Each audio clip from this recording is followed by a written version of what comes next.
Well, hello there, Jason Fladlien, and I'm going to do my best today to give you what I refer to as dun da da da da. Let's put it on the screen over here right now. Boom. Prosperity algorithm. And in fact, that's what you should see on your screen right now, a slick little logo called the prosperity algorithm. And that's what we're going to dive into today. And this will be recorded. We'll do our best to get the recording out as quickly as possible, but let's just be present now. So when you hear prosperity algorithm, it's an interesting phrase. What exactly is an algorithm? Algorithm, I can't even say it right. But just go ahead and indulge me for a second here, if you will. If you had to guess or describe what an algorithm is, how would you describe it? How would you explain it to somebody? The interesting thing about this is we're surrounded by algorithms. We're awash in algorithms. The whole internet is basically driven by algorithms. So how does Facebook decide what you see or what you don't see in your feed? That's an algorithm. The podcast that you can search for and find on Apple, that's an algorithm.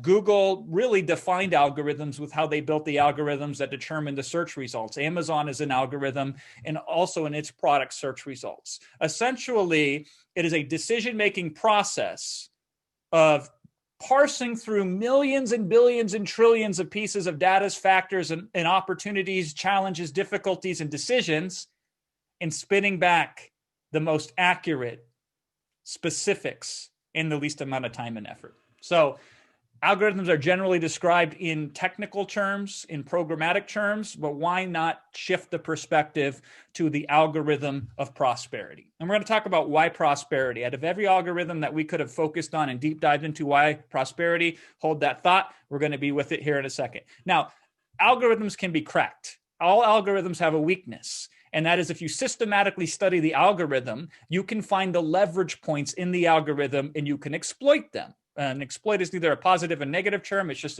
a term to describe how you can manipulate something, and you can manipulate it for the better or the worse. It's up to you. Hopefully it's the better. But all algorithms can be leveraged if you understand the science and the art underneath what is. So instead of looking at a search result and saying, ooh, I like that one, you say, how was that search result created? And I've cracked the algorithm of webinars. People do consider me the very best in the world at that. So I agree with them. I'm an agreeable sort, right? I have worked with Zoom, the only marketer on the planet to have that actual prestige. And we figured out an underlining algorithm of these are the factors that matter when it comes to a webinar, a specific type of webinar. And we've done really well at that. I'm actually more proud of how we cracked the Amazon algorithm. So if you didn't know this, and everybody knows this by now, Amazon is the biggest store in the world, not the biggest store online, the biggest store in the whole wide world. And Little Rapid Crush and its constituents and its customers and its shareholders, stakeholders, and its friends and family members, our customer base, right? Our clientele. We were so influential at cracking the Amazon algorithm that they had to change it, which is astounding for a small Iowa town boy like me to have such an influence. But that's how powerful algorithmic thinking is. If you think algorithmically, which we're going to break down, things that are impossible become possible. And I want to share with you the process for prosperity algorithm. And we had cracked the affiliate algorithm as well. To this day, we hold the record. So when I say we can crack algorithms, I don't mean like we can kind of do it okay, or that we're pretty good, or maybe even slightly better than the next. I'm saying I believe we are perhaps one of the top authorities on the planet, Rapid Crush, at cracking algorithms. So that is my proof to you that what I speak of today, where it comes from, the ability to see an algorithm and then crack it to get the top, get the most out of it, get the most juice from it. So in 2007, that's where, unbeknownst to me, the prosperity algorithm started. It started in this tiny little efficiency apartment that was less than 430 square feet, where the bedroom was the living room, was the office. And I slept on the floor so I could put a desk in there instead. And I started with nothing. And this is where the algorithm started without me even being aware of it. A lot of it, I flirted with it or stumbled into it or played around the edges of it. And it was enough that in a few short years, millionaire status. And in a few years after that, multimillionaire status. And so I got a really good kind of unconscious understanding of the algorithm. And then when I started to break it down and really spent thousands of hours, and I kid you not, thousands of hours obsessing over it, refining it, codifying it, if you will. I now have the report of findings for you here today. And in fact, today's webinar is a little bit different than normal. I am going to give you the call to action of what I would like you to do by the end of this webinar right up front. We're only a few minutes into the webinar, and here I am extending an opportunity. The premise of the webinar here today is I'm going to give you a taste out of 8 of the 10 leverage points of prosperity algorithm. I tried to cram all 10 in, and I realized it would be too much today. So we're going to focus on the 8 out of 10 levers that produce prosperity. My hope is you enjoy the taste that I give you today so much that you want to sign up for the full shebang. Because no matter how hard we try, we could not cover all the depths of the prosperity algorithm in one session. That would be madness. But we've never formally launched this course yet. So you get the pre-buyer special. So we will retail this for about $1,000, and you're going to get it for under $100. So at any time, if it makes sense to you, if you feel that compulsion or if you feel that resonance, you can go to pa2021.com and sign up. It's extremely limited because obviously we can't give the pre-buyer special deal once this thing is launched. So just to let you know. So my goal here today is to give you enough insight in these things that you say, oh my goodness, what I got today was so incredibly life-changing. I will chance $99 to get the full shebang. But whether you do or not is not my major concern. My major concern is that you start getting more prosperity in your life now. You feel that? All right, let's jam. Why prosperity algorithm? So a lot of people talk about money, cash, finances, dollars, cents, right? And that is the outer edge of prosperity. And a level up from that, I would consider abundance. So there's money and then there's abundance. And on the hierarchy scale, abundance is really powerful, but even above that, there's wealth, or what I like to call the abundance of abundances. And then at the very tip top of the triangle sits prosperity. So what does prosperity represent to me? Prosperity represents to me that deep enrichment of all areas of your life. Financial areas, spiritual areas, physical areas, mental areas, emotional areas, connections, relationships. Prosperity to me is the ultimate form of abundance. Prosperity to me is the ultimate form of wealth. Prosperity to me is the ultimate. Okay? Prosperity. And Mike says, why do you put our phone number on the checkout page? Because we just like to be able to get in touch with you if we need to. We're not going to cold call you and sell you. But I do like the fact, Mike, you're already on the order page. So keep going. I'm appreciative of that. Now, let me give you the backstory of how I developed this. So I think you're going to help. I think this is going to help you understand the effort. So I had spent many years pondering prosperity algorithm. And when I sat down to construct this, I came up with 63 things that I felt contributed to the algorithm of prosperity. Because algorithms are complicated at the highest level. There's this concept called the vital few, which says a few things matter the most. So I had to drill down from the creme to get to the creme de la creme, right? And of these 63, I said, how do I organize these, categorize these, fold these up together? How do I prioritize these so we can have something simple? Because that's how you crack an algorithm. You refine it down to the simple, the easy to understand, the clarity and what to focus on so you can get instant leverage over those. So out of all of these different things, this is what I came up with. And we're going to talk about 8 out of 10 of these factors here today. The prosperous purpose, the structure of freedom, being adaptive and being flexible, tenacious persistence, the virtues of adversity, strategic leverage, wonderful unfairness, serendipity and luck, marketable expertise, and perfect imperfection. This is the algorithm in my estimation. These are the 10 most influential factors. These are the 10 things that if you focus just on these, or even just on a small part of each one of these, or even just a few of these, I think you can see instant upgrade in prosperity in your life, in many areas of your life. So when preparing the prosperity algorithm, I had to take all of this, channel it, and put it into the real and the tangible. And what I came up with was a 43-page document of all what I considered the most important aspects of these 10 levers of prosperity, the 10 levers that I just showed you. And out of the 43 pages of documentations, I built strategic models to follow. So not just what to do, but how to do it, when to do it, why it's important, what to consider, where it can get you, where you can get it, et cetera, et cetera. And I'm now distilling on this webinar today the quintessential points that I could fit into this webinar. And so that's the game. That's how this came to be. The whole level of prosperity algorithm unpacks this, but let's jam on the essence of each one of these 8 factors that we have in front of us here today. And let's start with purpose, what I like to call the prosperous purpose, because some people have purpose, but it's not the purpose that allows them to be purposeful. Now let's look at the dark side of a lack of purpose before we look at the bright side of the prosperous purpose. And this quote by Elena Ferrante, I think, sums it up best. And she says, the circle of an empty day is brutal, and at night it tightens around your neck like a noose. And I thought, what a poetic way to explain the lack of purpose. Now, if you had to guess on how many people are wandering around in life right now without a purpose, what percentage of the population would that be? Do you think 50% of all humanity right now is aimless, purposeless? Is it more than 50%? Is it less than 50%, right? Bruce says 90%, Lynn says 97%, right? 80%, 98%, 85%. I'm generally getting, I saw a 65 in there. Let's put it a different way. Over 4 billion people at the very least are living right now without a purpose. 4 billion. That is a heartbreaking travesty, in my opinion. You can't run the day without a purpose. Instead, the day runs you. And by the way, just having a purpose doesn't win you prosperity. It just gets your foot into the door.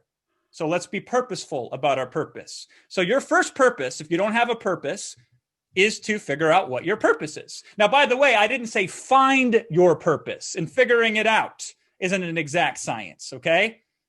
You want to uncover your purpose. The problem I have with finding a purpose is, what does it presuppose? It presupposes that the purpose is outside of you. Are you feeling this? This is really important. So listen, come a little closer, okay? Let's get knee to knee here, all right? If you find your purpose, if you try to find your purpose, you will never find it, because it presupposes your purpose is outside of you, when in fact your purpose is inside of you. We want to uncover your purpose. It's a far better approach towards prosperity, is uncovering the purpose that already exists inside of you. And I have a really cool model of how we can uncover purpose. Now, what's cool about this is, once you find purpose, what do? You give your heart and your soul to it. That's what you do. I have never found a more exquisite way to live on earth than in my purpose. There is nothing else that matches the beauty and grace and exquisiteness of being in purpose and being on purpose. And the opposite is true of being out of purpose. And so once you find something beautiful to give your heart and soul into, a powerful exercise really to get you into the state of mind is, what's the word that should be imprinted upon your heart? I like to think of purpose that way. My purpose is on my heart. It's etched in there. I have a picture of it I can see right now that tells what the purpose is. And that lights me on fire. That electrifies me. That magnetizes me towards prosperity. It pulls me towards prosperity. But without a purpose, you can merely only push your way to prosperity, which is hard. Now, one of the reasons why purpose is so important is because without purpose, you cannot be your authentic self. And this is a very nuanced thing. So forgive me if I misspeak or if I seem callous, because I am not. I'm very empathetic to the struggles of humanities and the struggles I have within too. I certainly have my share of struggles and still will for the rest of my beating heart. But when you are not in purpose, then you have the pain of unauthenticity. And what the problem of inauthenticity is, besides being hard to say, is you feel like you're not belonging to yourself and to others. And being inauthentic is, how do I show up? And that's a lot of stress. And being inauthentic makes you question every single thing you do. And it puts you in this weird position in life where you're never fully in the moment. You're never fully present. And a lot of people don't look at purpose in that way. They look at purpose as work that needs to be done or activity. And that's part of it, right? But to me, purpose is similar to authenticity. I can be my authentic self. Now, here's what's really important. And I'm going to try to approach this with as much compassion as possible, which might be challenging for me because I'm used to teaching, technical stuff like do this, do that, more procedural, right? And so forgive me again if I struggle with any of this. This is relatively new to me. I'm outside of my comfort zone. I live this stuff. This is the first opportunity I've had to teach it to you. But I don't think you're something that needs to be fixed, because that would imply that you're broken. So if you listen to the language as I speak to you, when I say the authentic self that exists inside of you already, and you can realize it, you can step into it, you can recover it, you can be present with it.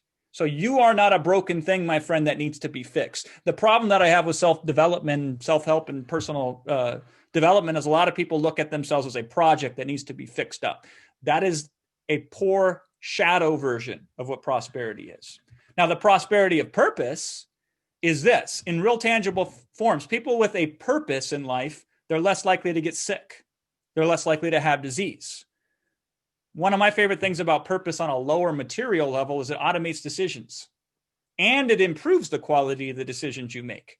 So you have less stress about, should I do this? Should I do that? How should I do this? What should I do? Not only do you not have all that inner noise, now that chatter going on in your head, bouncing around your skull, but it also allows you to make more accurate decisions. So you win twice. It's easier and it's better. You live longer. Not in any other sense, like in a ones and zeros sense. People with purpose, they've measured their life and their lifespan has increased. Now, the cost of non-purposeful living is it's hard to know what to say no to. Who suffers from that? I suffer from that. You might say, I can't even say no to that, Jason, even if I wanted to. It's hard to say no, especially for those of us who are very caring and want to help others. It's extremely hard for us to say no. But if you don't have a purpose, then everything is worth saying yes to. And if you say yes to everything, you end up with nothing. I love this phrasing. You open yourself up to subliminal coercion, meaning that if you're kind of aimless, it's very easy for these unforeseen forces to pull you in directions that are not necessarily good for you. You open yourself up to be exploited and manipulated in nefarious ways. And that's scary to me. And that's very dangerous. And on a pragmatic step, you've depression, loneliness, anxiety skyrocket with a lack of purpose. And the way I like to look at it is, because I like to think of these things in multiple different perspectives, it really helps me leverage them, is it essentially tells the universe that you're not worth taking serious. So you're communicating to the universe without a purpose that I'm not worth taking serious. Now, let's be clear with each other. This is not a judgment. I do not look down upon somebody who doesn't have a purpose. I'm just giving you observations that could interfere with prosperity.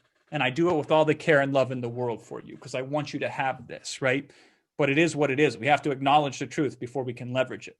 It's hard to start living your life until you first choose the life that you want to live. So we want to choose the life that we want to live. We want to sync up with purpose. So here are some thought exercises that can help you start to flirt with purpose, or maybe help you find the purpose before your purpose, right? I love to think in those terms, like what's the purpose before the purpose? Because then it takes the pressure off it, but allows me to step into it. What are you willing to die for? That might be what you're willing to live for. Exposing yourself to genius. I try to expose myself to genius in every way, shape, and form that I possibly can. Right now, I'm reading the Leonardo da Vinci book by Walter, I can't remember his last name, but he wrote Jobs and he wrote Einstein. He's a great biographer. And I try to expose myself to as many forms of genius as possible. I have this book by Virginia Satir that is not on my desk, but was all day today. Supposedly the greatest family therapist of all time. I expose myself to other people's genius on an ongoing basis because it makes me want to be purposeful myself. It inspires me. It excites me, right? Introspection is another very powerful way to find your purpose, is to look within where and when you find flow. So the state of flow is a big part of the prosperity algorithm. And I'll break down the structure of flow because I live in flow probably more often than 99.9% of the population. And that's just when everything is working and everything is natural. And so when do you find yourself in flow where time slows down or time speeds up, the laws and the rules of gravity and living don't apply to you anymore, and you become one with whatever you're doing at the time? You become in perfect sync, flow, and harmony with it.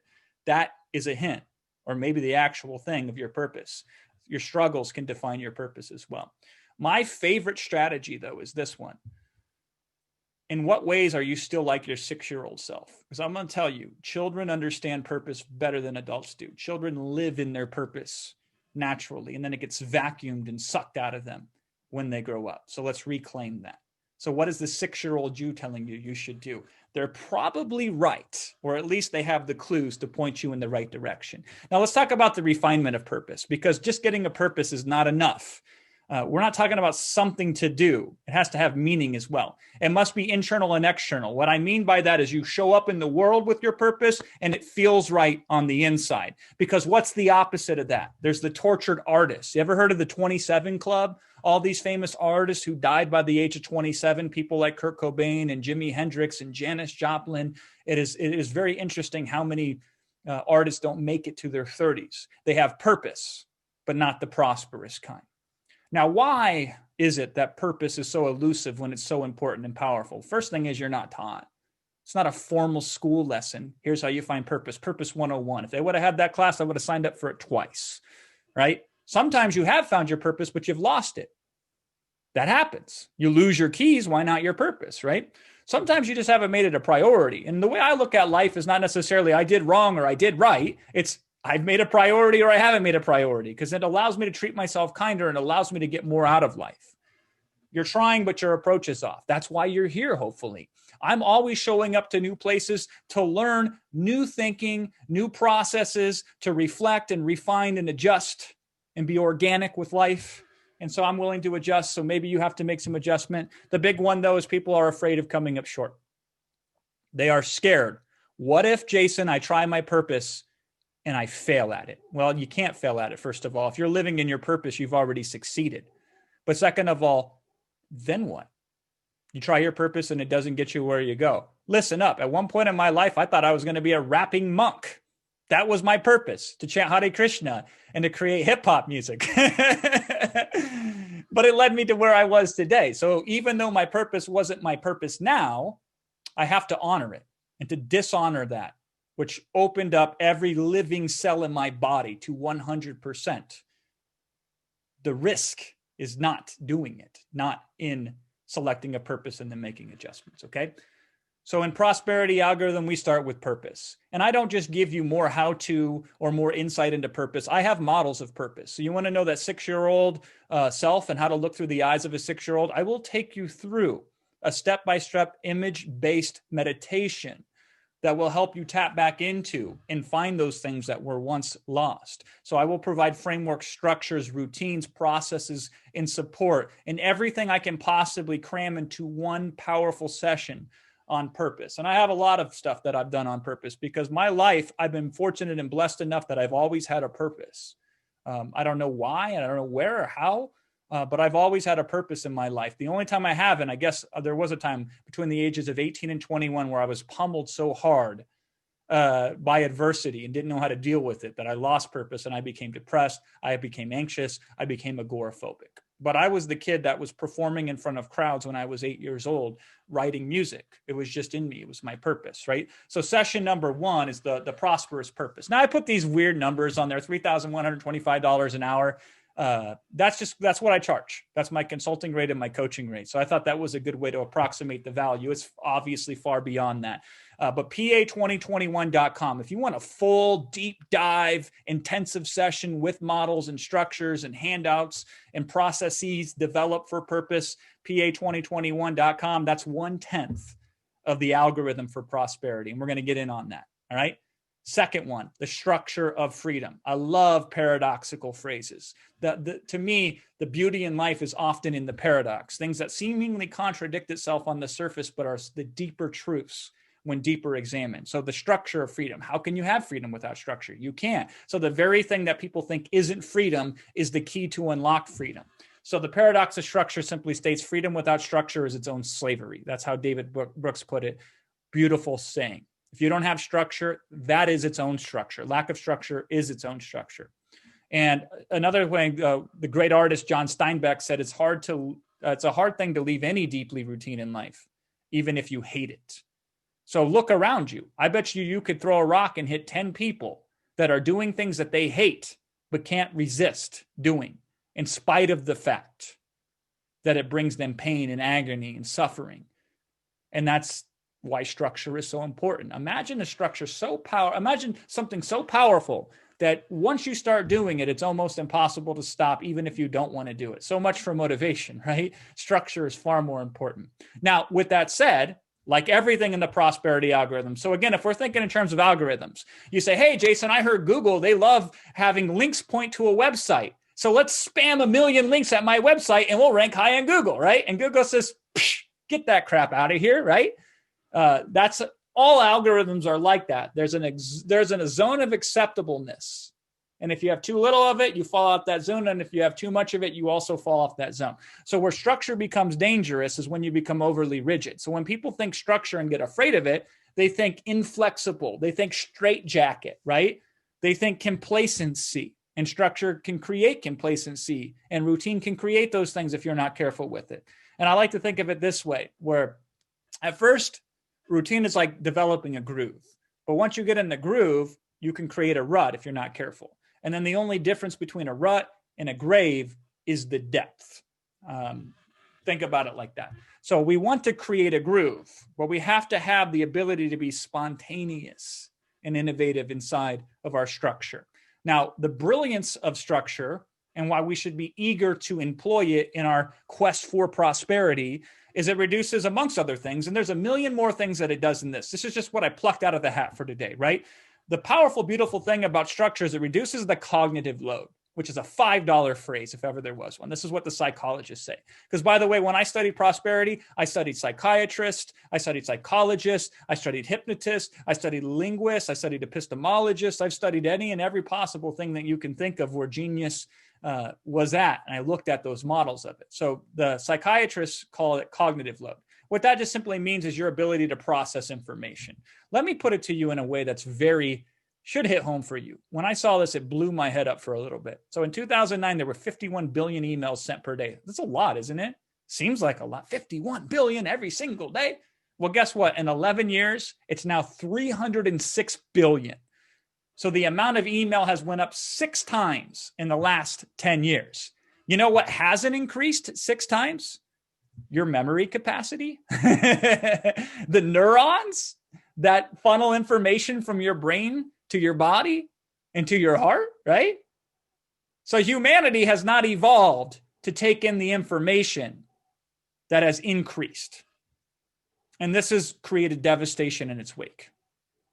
Because the amount of overwhelm is itself overwhelming. Everything is overwhelming these days, practically speaking. So before you might be able to breeze through life without an overwhelm, you might be able to skate by or do some simple stuff to kind of stop a little bit of the overwhelm. Nowadays, you're born in a state of deep overwhelm. And you might have to spend the rest of your life trying to crawl out of that overwhelm. You're starting below the ground floor here. You're like in Dante's 7 layers of hell. That's where you're starting. You're overwhelmed, guaranteed.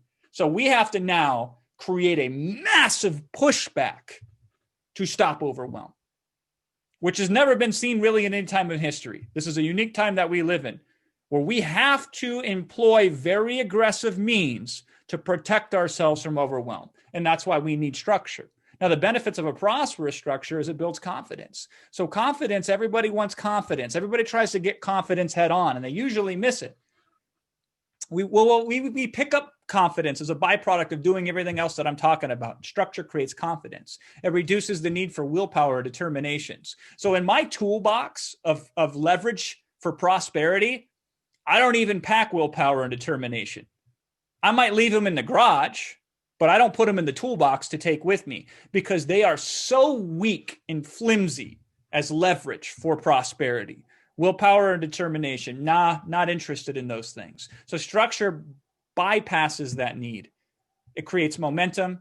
It enhances spontaneity and creativity. Do a deep study on that, and you will find that within structure, that's where all the music actually happens. And what I love is it gives you something to look forward to.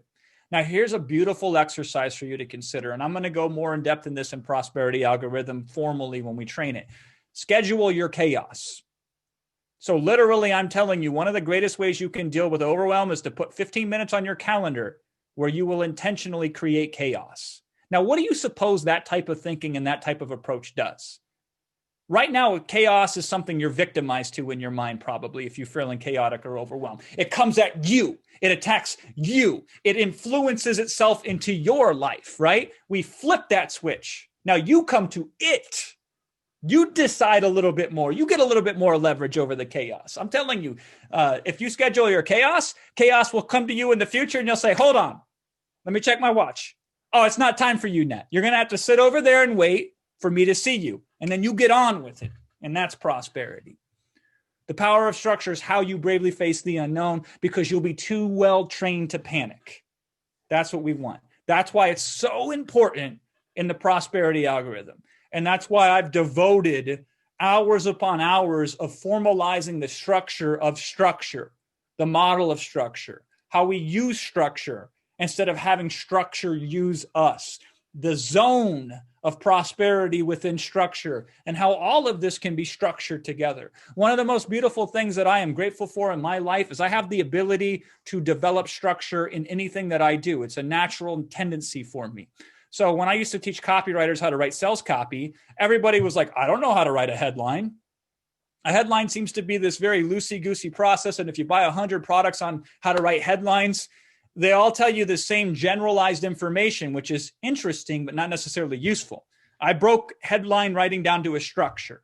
I categorized the most common types of headlines. I put them into templates. I put them into processes where you could follow them, fill in the blanks, and have something that was pretty good. And then from that, you could leverage that and make it fantastic, make it great, whatever the case may be. So that's session number 2.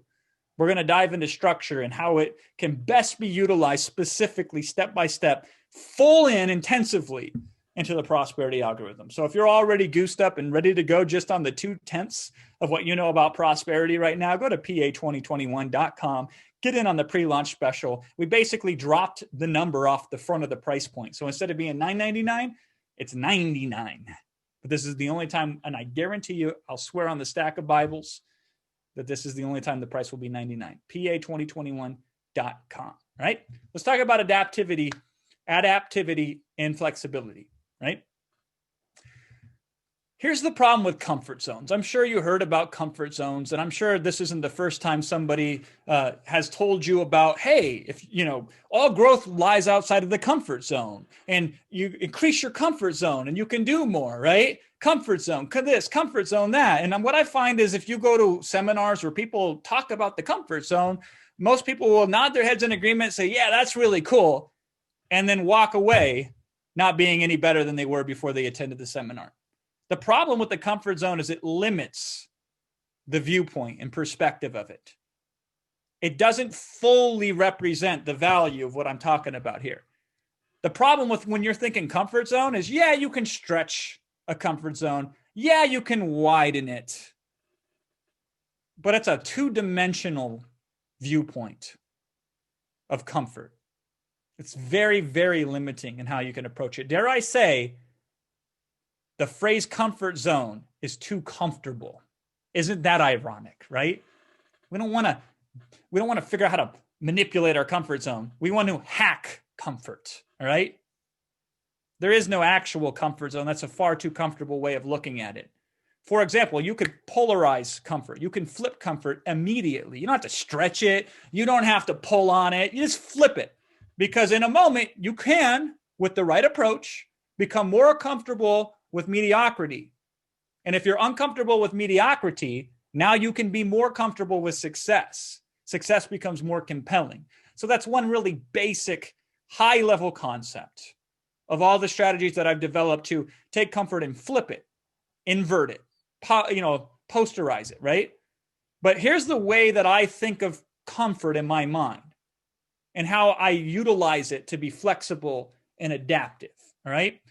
So this is a tesseract. It's a 4-dimensional. So comfort zone is 2-dimensional. You see somebody draw a comfort zone, it's a circle usually, and maybe a dot outside of it. That's 2D. We can get into 3D. We can put a sphere and we can project it onto a plane. And that's better. But this is a tesseract. This is 4th-dimensional thinking. And if you might say, well, Jason, I don't know what the hell that is. Yeah, we'll break that down, okay? We'll get fully into it in prosperity algorithm, but hopefully the idea of if I can only access the width of the comfort, We're going depth. We're dilating time. We're adjusting everything about it that can be adjusted. That's true algorithmic thinking. Everybody else might try to be stretching and pulling on their comfort zone, right? We are doing this, and this can happen instantaneously.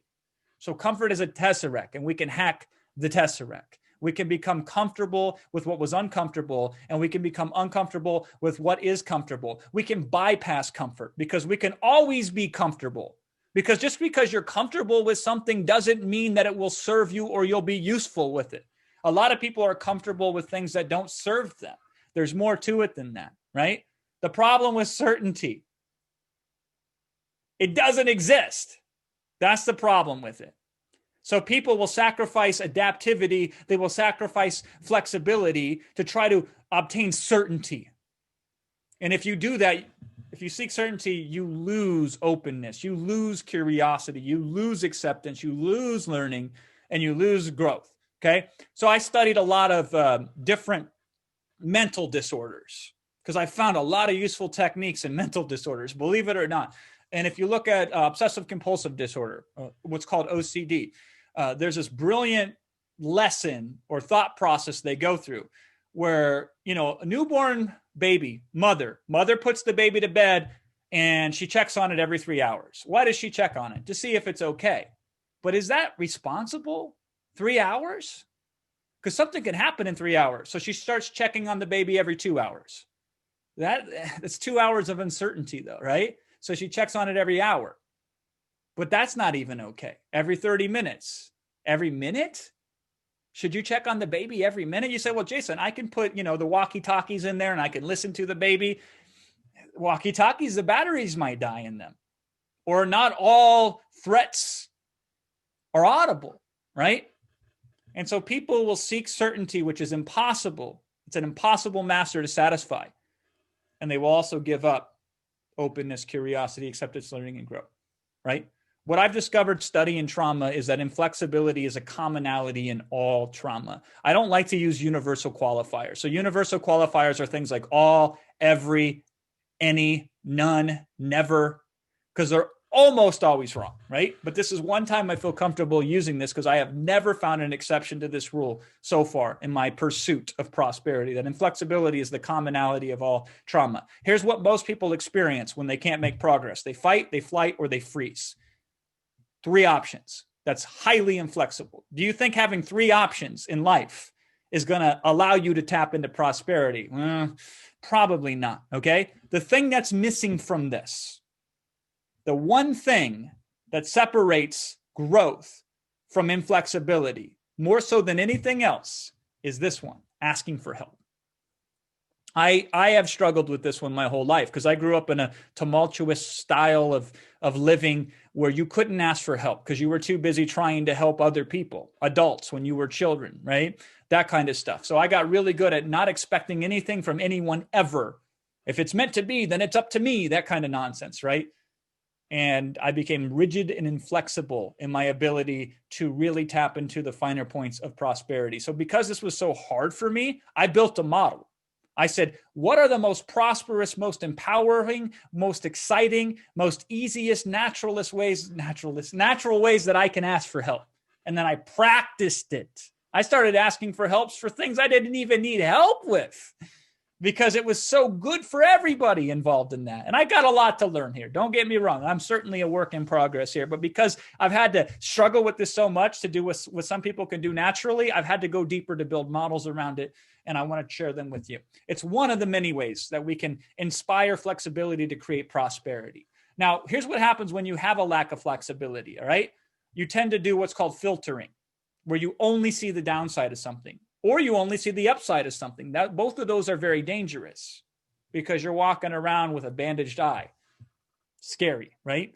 A lot of people engage in what's called catastrophizing. And a lot of my customers, I see that. Well, what if I do this? And then my whole business falls apart.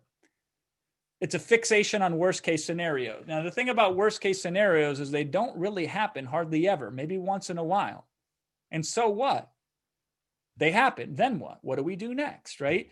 But when somebody lacks flexibility, they tend to either filter or they catastrophize, or they engage in black and white thinking. I'll either fail or I'll succeed. Hardly, right? I'll either be right or I'll be wrong. Nah, kid. They'll say, I'm either confident or I'm scared, right? No, it doesn't work that way. There's so many things. Many things are not a right or wrong decision. They are just a decision that needs to be made. But what happens when you lack flexibility? It's either this or it's that. I'll either be the greatest or I'll be the worst. And you'll be frozen. You'll be paralyzed. And then you'll get into learned helplessness, where you have learned to be helpless. So we'll have to unlearn you if that's the case. A way that I see this struggling in the real world with a lot of people that can't get prosperity is they expect the world to change. The world ain't going to change. They expect their loved ones to change. I hope they do. But you're going to be disappointed if you expect it and it doesn't happen, right? And often what will happen in these situations of flexibility is people one way or another leap to conclusions. Immediately, they think of something and they see a conclusion. And that's dangerous because that doesn't allow you to observe and take it in. You're too busy jumping to the finish line and you're missing everything in between. And that's the challenge. So we want to be flexible so we can avoid that. So here's a prosperous thought for you. Often there are no right or wrong decisions. There are usually just decisions which need to be made. And that's freeing and that's liberating because now you can approach what to do with curiosity, not with fear. Let's see what happens is a much better mindset of prosperity than I'll either be a success or I'll be a failure. In fact, I don't use words like positive or negative as much as possible. I try to avoid those. Like positive and negative to me is not as useful as empowering and limiting. Does this empower or does this limit me? It's so much kinder and so much more elegant and so much more easier to go through life when I say, will this empower me or will this limit me? Not, is this positive or this is negative? Because some people say negative thinking, right? I don't think negatively. I say, I think in ways that either empower me or limit me, because that presupposes that if it limits me, I should think in a different way. But if I think wrong or if I think negative, then I feel bad and I continue to feel bad as I think bad, right? So this is what I've discovered with prosperity. Prosperity must be adapted to, not found. You adapt yourself to prosperity and we can adapt. What's beautiful about that is every single one of you have the capability to adapt to prosperity. There is not a single person that I'll reach on this planet with this message that cannot be adapted to prosperity. Some of you will not believe me and you will challenge me on that and you will fight me on that. And it will break my heart a little bit because I'm over there caring about you more than you care about you. And I mean that with all the love in the world, right? You are already incredibly adaptive. To live on this earth for more than a day, you have to be massively adaptive. So let's utilize that and create empowerment out of that. And I want you to adapt to a new way and a new approach through prosperity by signing up at PA2021.com. We'll go fully deeply into the finer points of adaptivity and flexibility. I'll give you the models because one of the ways that we set the record for biggest promotion of all time, where we made almost $10 million in 8 days, flexibility and adaptivity. Number one trait, very powerful level of prosperity. And unfortunately, it doesn't show up very often. And most people don't structure it, don't understand it, don't know how to employ it in their pursuit of prosperity and their quest for it. Let's talk about persistence, okay? I would love to be able to wave a magic wand over you and have you immediately have this mindset that I'm speaking of. This is a mindset that I've installed into myself and I became automatic at it very quickly, okay? This is the obstacle handling mindset of when I have an obstacle occur in my life. Here's what I think about it. Okay, you obstacle in front of me, you ain't gonna stop me. I'll go over you. I'll go under you. I will run through you. I'll pick the lock. If all else fails, I will drip sweat from my brow on you until it erodes you and you are done for. I will Chinese water torture you with my own sweat and break you down systematically that way because you ain't going to stop me from getting what I want. That's the attitude. That's the mindset. If any of you have seen me sell, and I hope all of you have seen me sell, right? I'm selling you right now on a different process, but I mean like formally selling product like we do in our marketing business at rapidcrush.com. You've seen that mindset and you know exactly what I'm talking about. Because in my head, if you're the right person to take this package or this product that I have, I'm not going to allow excuses that are going to hold you down to get in your way. So I employ this type of mindset. I can teach this to you. I am fully confident of it. It's a matter of exercises, mental exercises that you can repeat, and then they will become natural. But most people see an obstacle and they say, okay, I'm done. And that's it, right? But this zealousness of prosperity is what we're talking about here. This is persistence, tenacious persistence. How successful do you think you would be if you could adapt such a mindset? See, I can't give you a process that will remove problems from your life. I can't give you a process that will remove friction from your life. That's impossible. Some people try to do that, right? But I can help you better encounter it and utilize it and leverage it. And in Prosperity Algorithm, I'm going to teach you this state, among many other things, right? Now, a secret of persistence, this is kind of counterintuitive. It goes hand in hand with compassion, self-compassion first, and compassion for others. I found I can be incredibly more persistent if I have tapped into that compassion that we all have inside of our hearts, right? Prosperous compassion is this. If you feel worthy of the endeavor, the battle is already half won.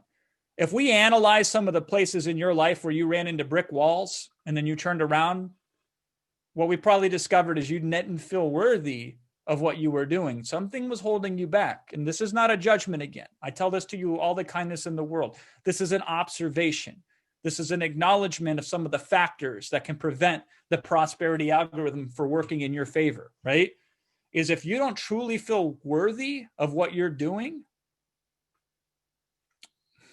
I don't know how you can be prosperous with it. But if you can feel worthy of the cause and the endeavor, the task, the decision, the opportunity, the difficulty. Do you ever feel worthy of the difficulty? A lot of people don't feel worthy about the difficulty, right? I was talking with my therapist about this yesterday.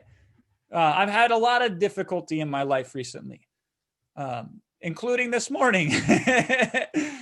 And she said to me, she said, in the typical way that you've heard cliches, well, God must really think you're capable of a lot. Is what she said to me, because he's testing you. And I'm like, yeah, like he tests Job. At first I was kind of salty about it. But then I was like, you know what?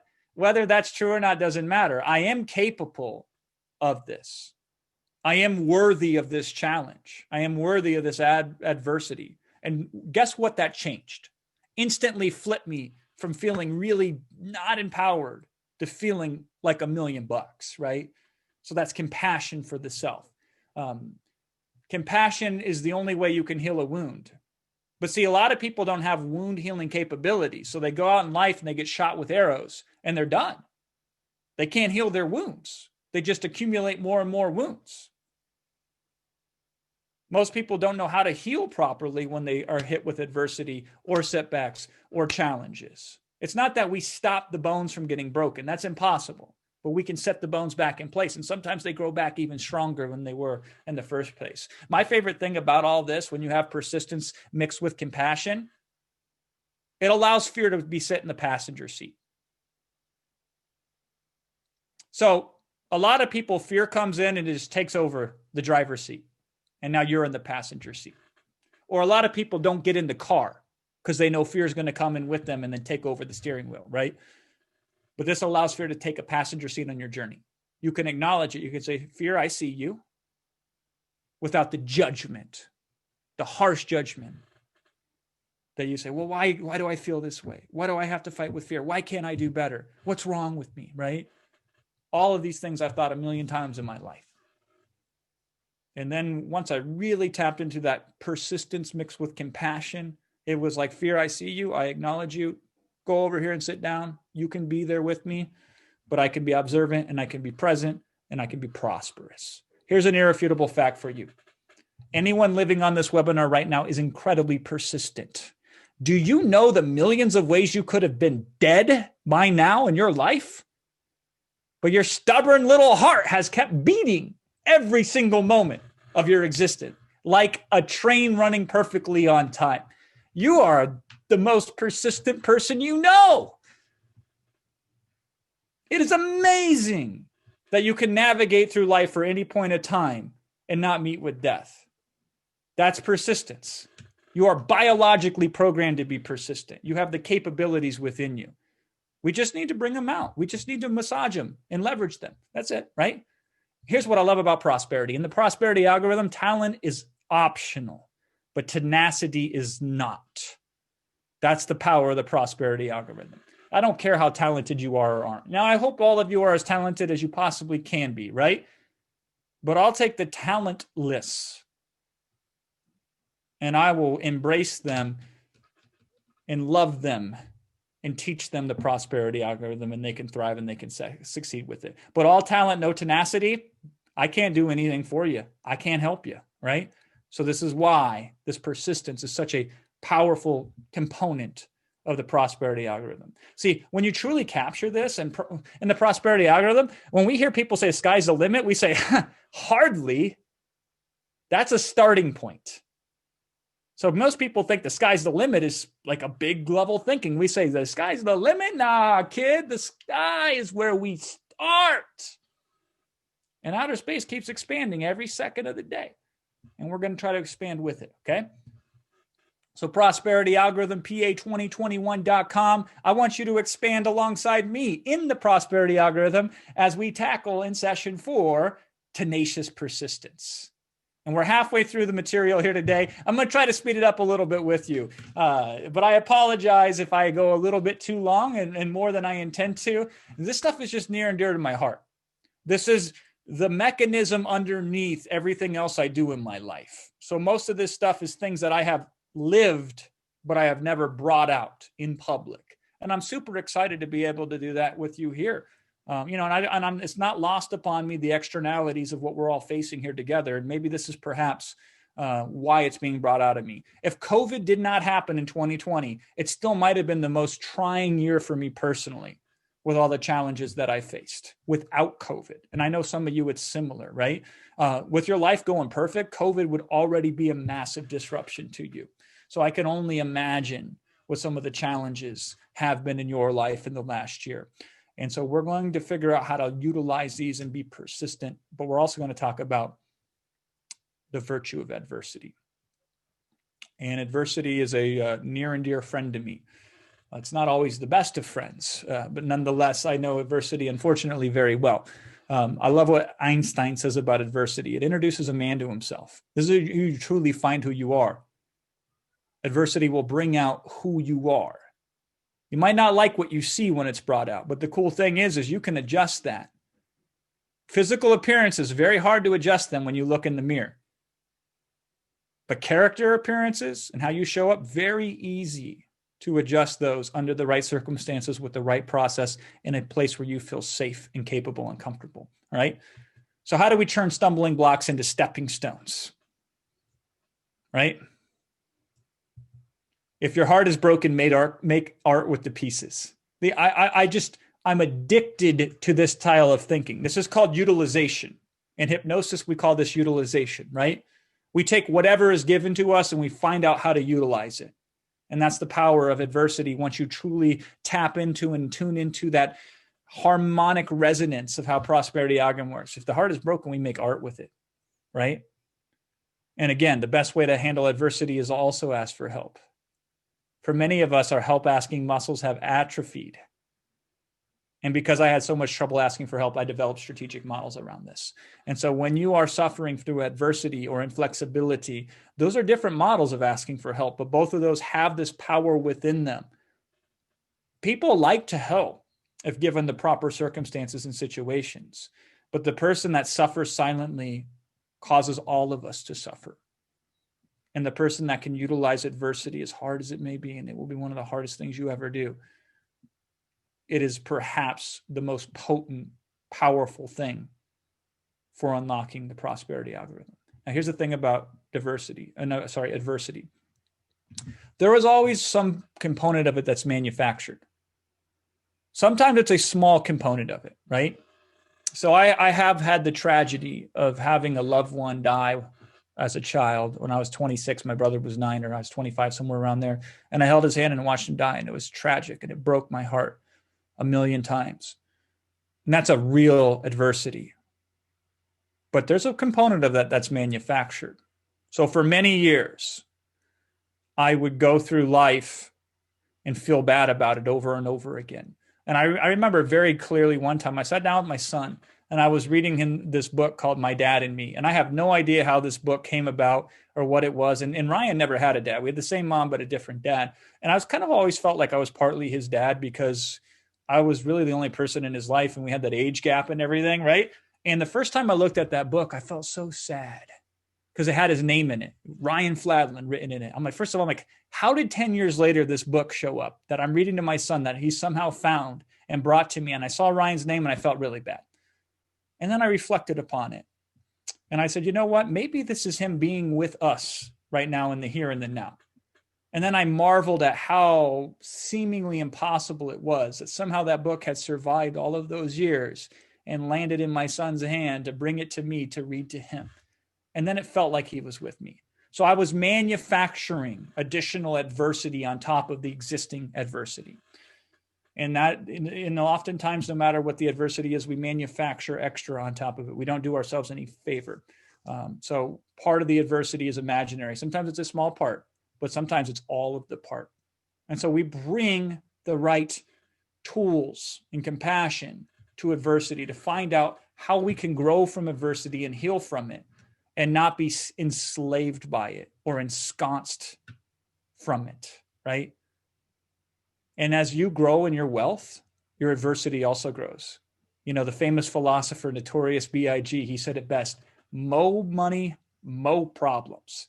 So as your wealth grows, expect your adversity to grow in proportion to your wealth. It is almost an irrefutable fact. So you better be capable of turning adversity into prosperity. Now, here's the virtues of adversity. It allows you to exercise courage, to be courageous. And it doesn't matter if you failed 100 times before this to be courageous. You'll always have another opportunity. And you do it once, and it will make up for all the times you couldn't before. So this helps you develop your character if you allow it to. It presents you for an opportunity for growth, which is exciting. And it provides a chance to heal, right?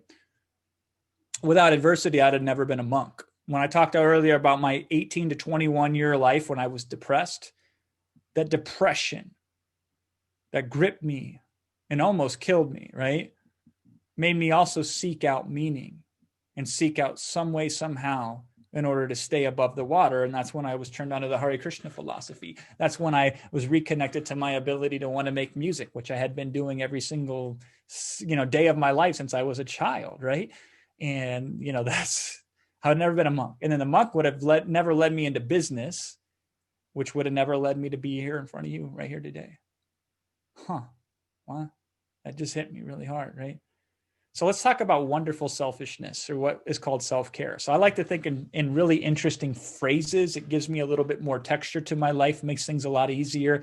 Language is very important. So wonderful selfishness. I want you to investigate and consider, how can you be selfish in a way that benefits everybody else? It's a powerful question when it comes to prosperity. How can you make your selfishness your ultimate act of contribution and your ultimate act of the well-being for others? Because you have to take care of yourself so you can grow from adversity. You have to put yourself first. I'll take care of me for you if you take care of you for me, right? It's that style of thinking. Unfortunately, and I don't know why this is, it doesn't really matter why this is. The culture as it stands today is we are taught that putting ourselves first is somehow a bad thing. And that's why I like to caress the idea of selfishness and turn it into something like wonderful selfishness.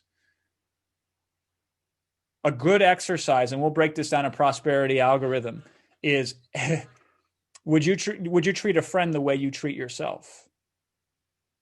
And most of us would not. And you are your friend. So let's work on that, and then we can harness and leverage and grow and heal from adversity and turn adversity into alchemy. So we're going to turn adversity into alchemy in the prosperity algorithm. And I want you to be part of that. I want you to be part of that. You want you to be part of that. That's PA2021.com. The P stands for prosperity. The A stands for algorithm. 2021, that's the year, baby. PA2021.com is the only special time we're going to do this price, because prosperity algorithm, you're in the pre-launch, right? Some people think I reach the whole world when I reach just a small corner of a small corner of the small corner of the world. But I love the people that I can reach the easiest, because I can focus less on how do I get the message to the people, and I can focus more on here's the message and let me get it to you. So I'm hooking you up as a result of that. $99. This is insane in terms of the opportunity here. So this is what we're going to talk about. All right. Now let's talk about leverage a little bit. I only got 3 more. I knew I wouldn't be able to do 10, and I knew it was a stretch to even do 8. Now, by the way, you getting something out of this? Was this a worthwhile time for you? I certainly hope it was. Strategic leverage. This was the first part of prosperity algorithm that I truly captured. This was the tip of the spear for me that unlocked all the prosperity algorithms. So it's one of the areas that I am the most proficient in. So I have a lot to share on this, but not today. I only have a little bit I can get with you here on today. And that's this. What is strategic leverage? Let's define it first. Getting more out of what you already have. And you have a lot more than you think. So oftentimes the default de facto position that people do is, hey, I want more. I got to go out there and get more, right? So people generally approach this, they approach prosperity, they approach everything with, I got to go and get something to improve my situation. We always start with, what do I have already that can be more properly utilized? So get more out of what you already have. You can do that in tandem, by the way. It's a very powerful way to do it in tandem. Seek for more outside of you, but also get more with what's inside of you. And that's usually the first step that we look at. What do we already have? So we don't have to go find it, procure it, figure it out. What do we already have that we can use in a different way? Maybe not the way it was supposed to be used, but who cares, right? So, you know the saying, right? You can lead a horse to water, but you can't make him drink. That's the majority. That's the mediocre majority who say that kind of stuff, right? And unfortunately, we then start to parrot it and we start to not think about it, and we say it as well. You can lead a horse to water and you can make him drink. You give him salt, put apple juice in the water, warm it up. The water might be too cold, right? There are ways, okay? That's the strategic leverage that we're talking about that we're going to put into prosperity. You know, people say it's like finding a needle in a haystack. I said, give me a metal detector or give me a strong magnet and I'll give you the needle. Problem solved, right? People say, oh, he can sell ice to Eskimos. And I say, well, what do you think igloos are made out of? That Eskimo's freezing. He needs to make an igloo. He can build one himself, or he can buy my blocks of ice from me and have a prefabricated igloo. Yeah, we can sell ice to Eskimos. This is leverage. If you don't understand how to use leverage in life, oh my goodness, life is so much harder for you. And again, like everything practically in the prosperity algorithm, it doesn't seem to be taught anywhere because most people don't seek prosperity. They seek just enough. And that's it, right? So this is leverage. So one of my favorite quotes, and anybody who's followed me has heard me say this over and over again, Archimedes, one of the greatest thinkers of our time, said, give me a lever long enough and a fulcrum on which to place it, and I shall move the world. And on one hand, this is an inspirational quote. It's exciting. But he meant this literally. He meant this in a geometrical sense, right? He literally meant and calculated it out. The math on this is fantastic if you can understand such math, on how he developed the amount of force and the fulcrum required to place the lever and where he'd have to place it and how long the lever would be in a physical sense to actually move the world. Leverage, okay, works on every level. Lever. There's not a coincidence to that, okay? Every disadvantage has within it an equal or greater advantage. This is automatic thinking for me now. I will show you the models that can also make it reflexive in you. Every disadvantage has within it an equal or greater advantage. It's almost always my go-to when I see this out. You're afraid? Great, we can use it. You know how powerful fear is?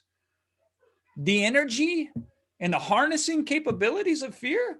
Cool, bring your fear. We'll use it, okay? You say, Jason, I get easily distracted. Fantastic, let me distract you by the beauties and the marvels of prosperity and success. And all of a sudden, more of you show up. Let's use distraction, okay? I will distract you away from the things that don't serve you, and I will distract you with wonderful things that the more you're distracted by them, the more they can help you, right? People say, well, Jason, I procrastinate. Fantastic. Let me make you procrastinate on limiting behaviors. You'll get around to them later. We can do that. Just because it's not common doesn't mean that you can't do it. You can turn the uncommon into competency.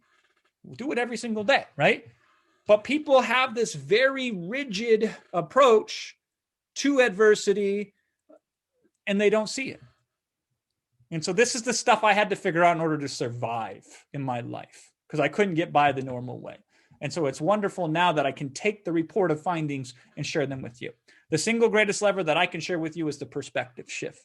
I have spent more time studying perspective shifts in terms of business and in life than pretty much everything else. And so these are creative ways in which to take and utilize weaknesses and turn them into strengths. So one of the ways, if you're encountering a problem, look at it backwards. It's already solved. How did you get there? Work backwards. Or my other one is, what's the problem after the problem is solved? We're going to change your time orientation, and it's amazing what kind of leverage you can get out of that. Sometimes you chunk down. So in BJ Fogg's wonderful book about creating habits and behavior, he talked about how he can never floss his teeth, because then one day he just made a decision to floss one tooth and no more than one tooth.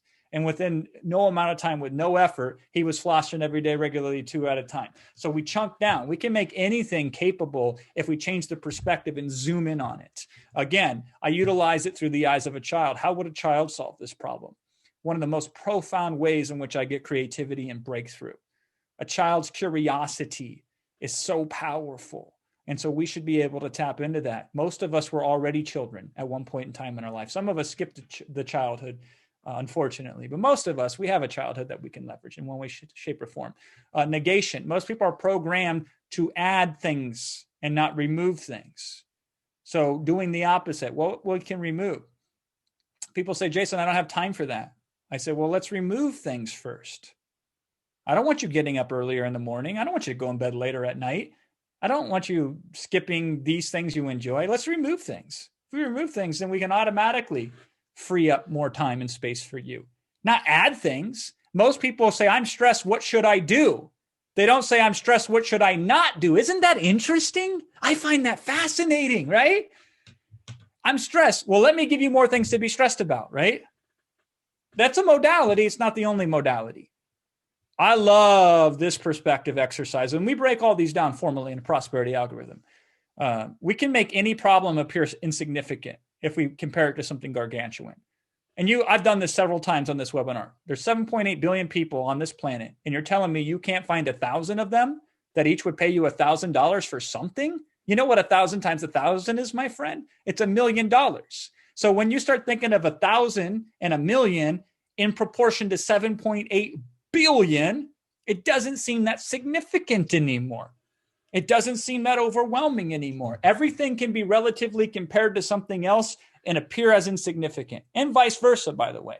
A single cell has millions of pieces of information in it, actually more than millions of pieces of information. So it's simultaneously significant and insignificant. These are perspectives. We can shift them, and we can change how we feel internally. We can change how we show up. We can change how prosperity comes to us in our life. Leverage is the immediate level up to start the momentum of the prosperity algorithm. So leverage is a capability that we're going to break down in its entirety at pa2021.com. That's the prosperity algorithm, my friend. $99. That's it. Less than a C-note, less than a Ben Franklin.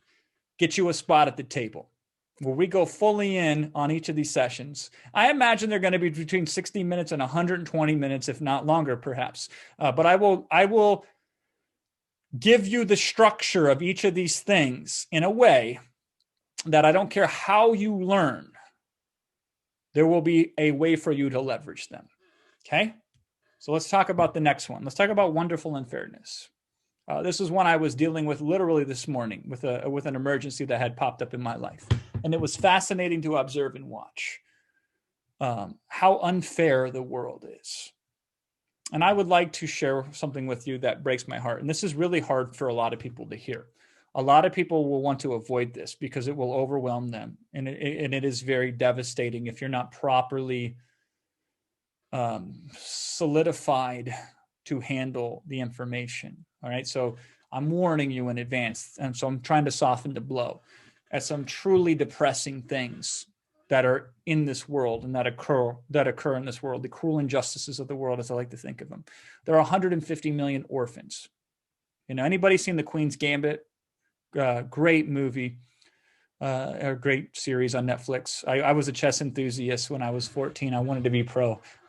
It's a whole different story. When I was 16, I had everybody get me chess books for my birthday. Great memories of that. But she was an orphan, right?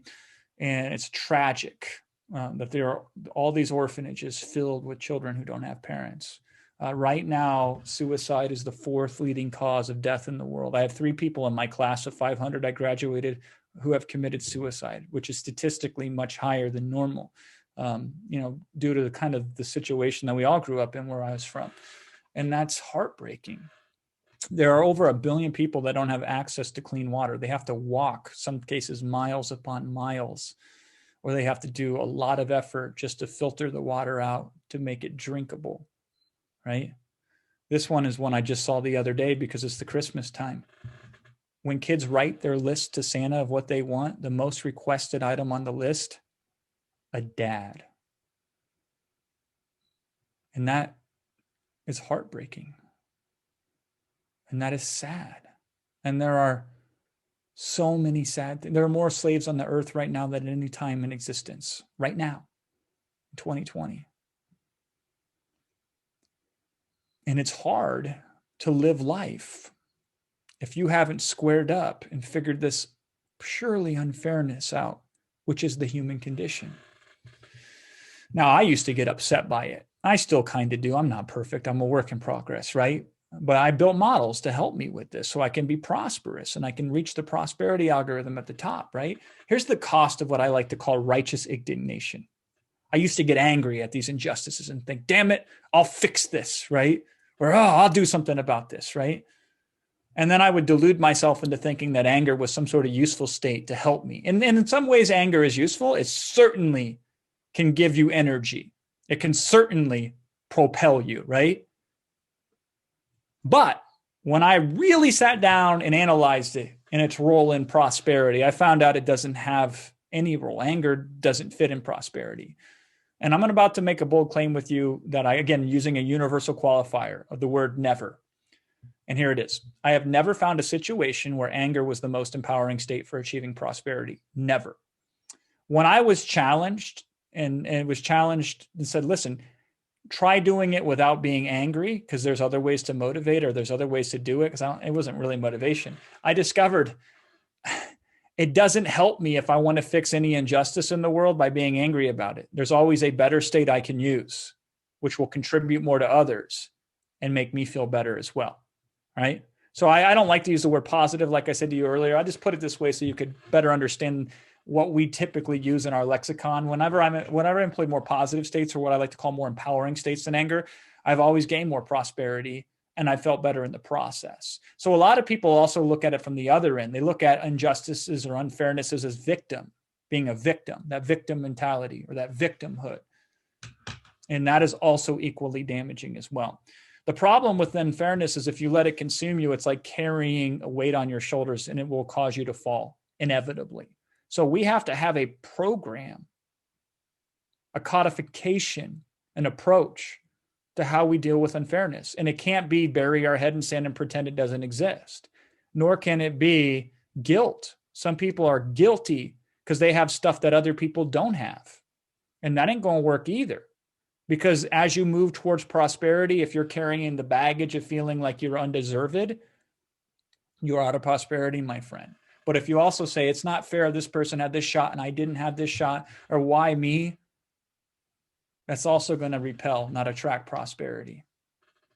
So we got to come up with some process of handling this unfairness and utilizing it, right? So what can you make fair? There's a lot of externalities you can't make fair. Some of them you can devote your whole life to, and maybe you can make them fair. Maybe, probably not though. And there's certainly many things you will never be able to make fair. But there's one thing you can make fair, and that's your internal state. The external world has always been unfair. The external world is currently unfair. And the external world will remain unfair in perpetuity for the rest of time. But you can design your interior world a little bit differently. Okay, let me give you a case study. Had a rough childhood, left me with PTSD and a whole bunch of other acronyms diagnosed by psychologists and therapists and psychiatrics and stuff like that, right? But I was left with this sense of worthlessness Because the way that I internalized my trauma was, what was so wrong with me that I wasn't worthy of love, which was supposed to be unconditional, right? What was so broken within me that I didn't deserve to be loved? That was how I had internalized that world. And then as I got older, I would say, God, what a stupid way to look at it. So now I would feel unworthy and I'd feel stupid because I was harsh to myself. So I would manufacture additional adversity, right? But then I was exposed to this exercise of where I went inside and I turned the bitter moments into better moments. I wish I would have wrote that on the bullet point. That sounds a lot better. Turn bitter moments into better moments, right? I took these bitter moments and I said, what did I need that I didn't get? And I gave it to myself internally. I hugged that child. I protected that child. I loved that child. I rewrote parts of history to better serve me. I balanced the scales of fairness by changing the internalness of how I looked at the situation. Kids are born every day in terrible, broken homes. Here's what's crazy. In the same city block, one family could be in complete trauma with a broken family, and another family, the door next to them, is trying to conceive a baby and they can't. Talk about unfairness, where one family would do anything to get a child and birth a child, and another family is just traumatizing their children, right? And we're not going to be able to fix that unfairness, not all of it, right? But the unfairness inside, we can do something about that. And when I did that, I started showing up better everywhere I went. I started contributing more. Prosperity started finding me in more places more often with more depth. So I want you to consider this. This is very interesting. So again, this is a perspective shift. This is a very basic exercise, which we'll delve into much deeper in the prosperity algorithm. But let's say you only spend 10 minutes a day feeling like a victim. Because anytime you complain about unfairness, it's victim combination mentality more than anything. It's communicating a victimness. It's allowing victimness to open the door. So most people spend more than 10 minutes a day feeling like a victim of something. But let's just say only 10 minutes a day, right? Now, the average lifespan of a human right now is 78 years. So that's 60 years of adulthood. From 18 to 78, that's 60 years. If you do the math, 10 minutes a day over 60 years, you end up with 152 solid days of your life living in the mentality of a victim. And you know what? To me, that is the most unfair thing of all. You are being unfair to yourself. You are being unfair to yourself.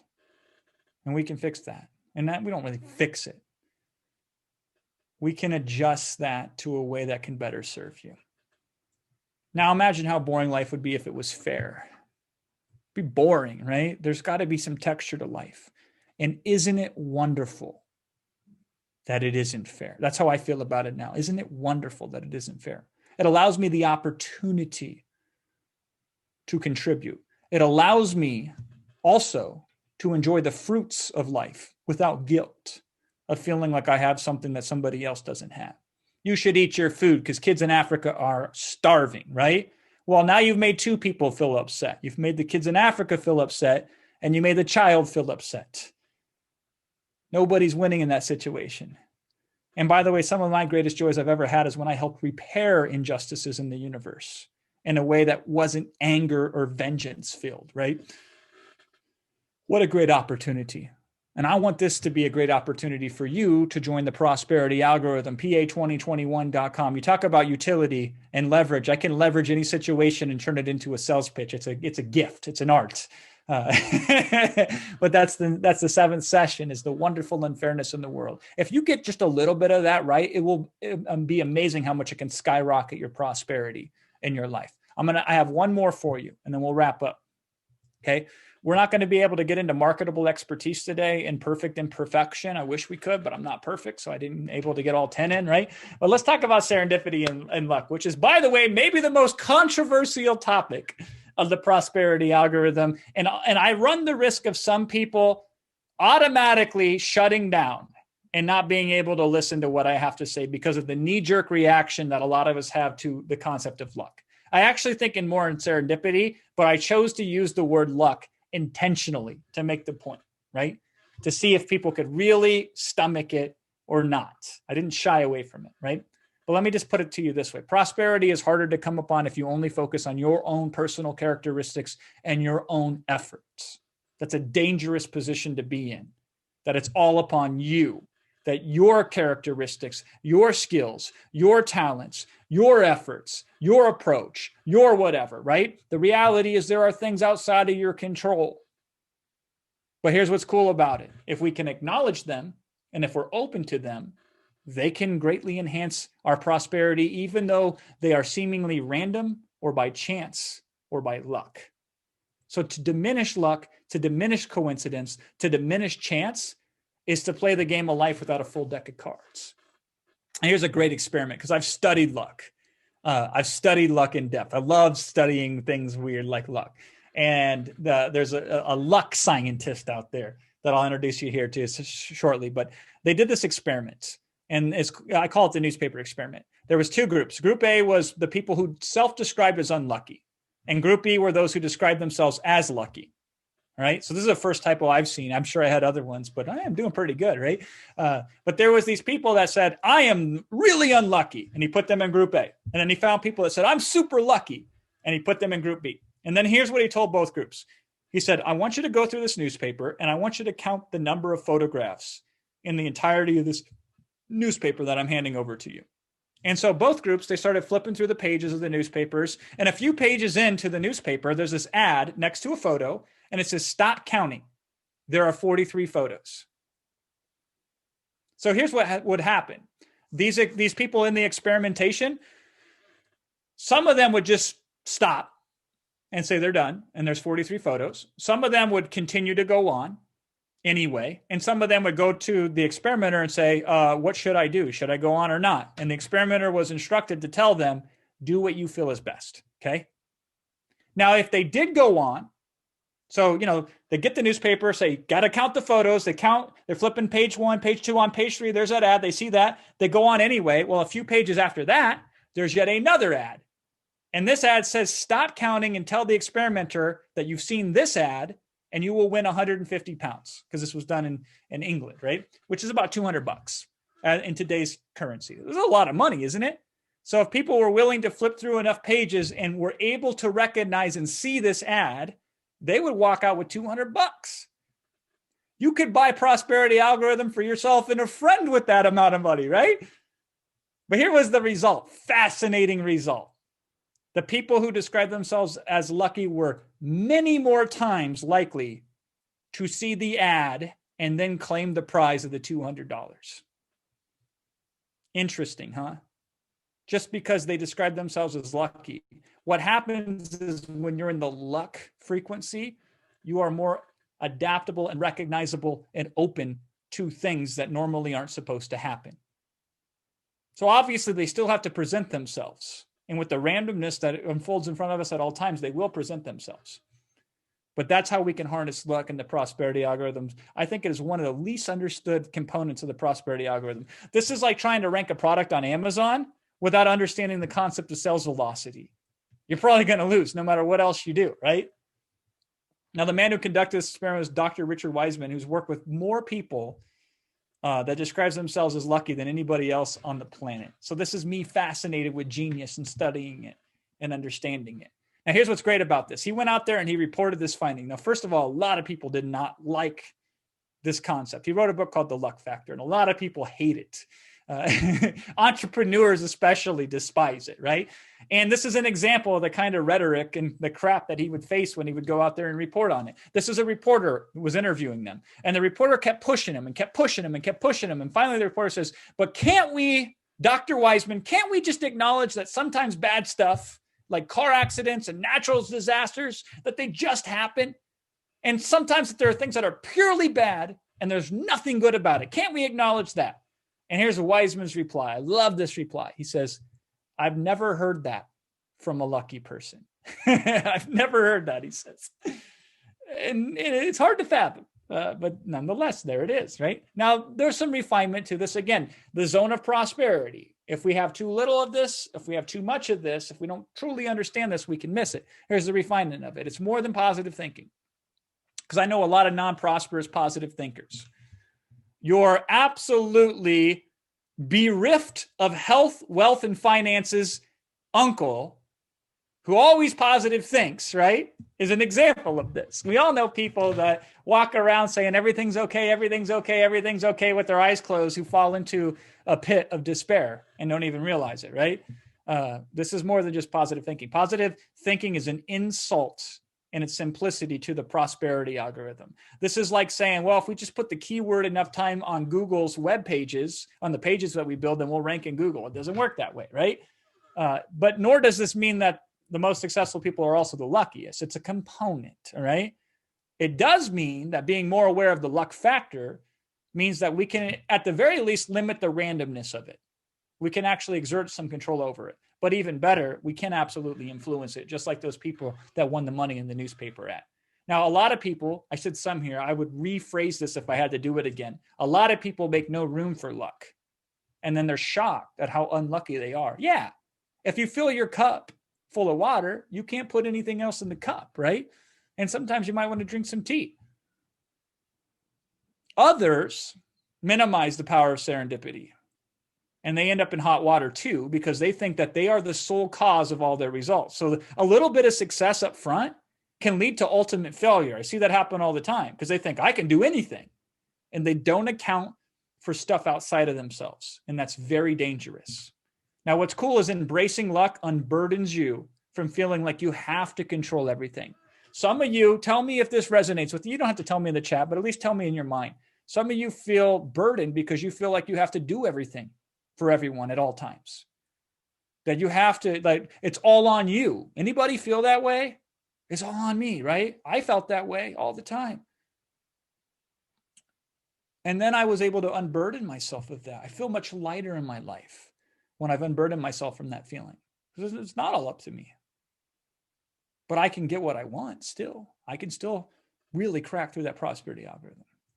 Now, here's the reason why luck deserves a deep examination.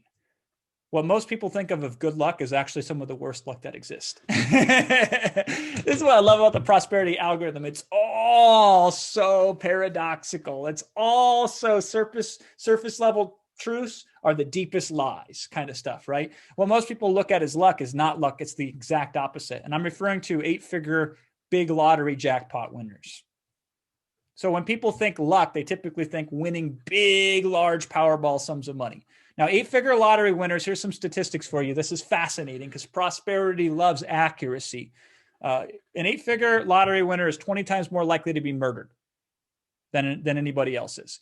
By the way, they're 100+ times more likely to be murdered by a family member based on somebody who doesn't win the lottery, right? Somebody who wins the lottery is 17 times more likely to be overdose on drugs. I should say overdose on drugs. They're 41 times more likely to be kidnapped. And here's my favorite statistic. Here's my favorite conclusion of lottery winners. Somebody who wins an 8-figure sum of money on the lottery is 22 times more likely to be bankrupt.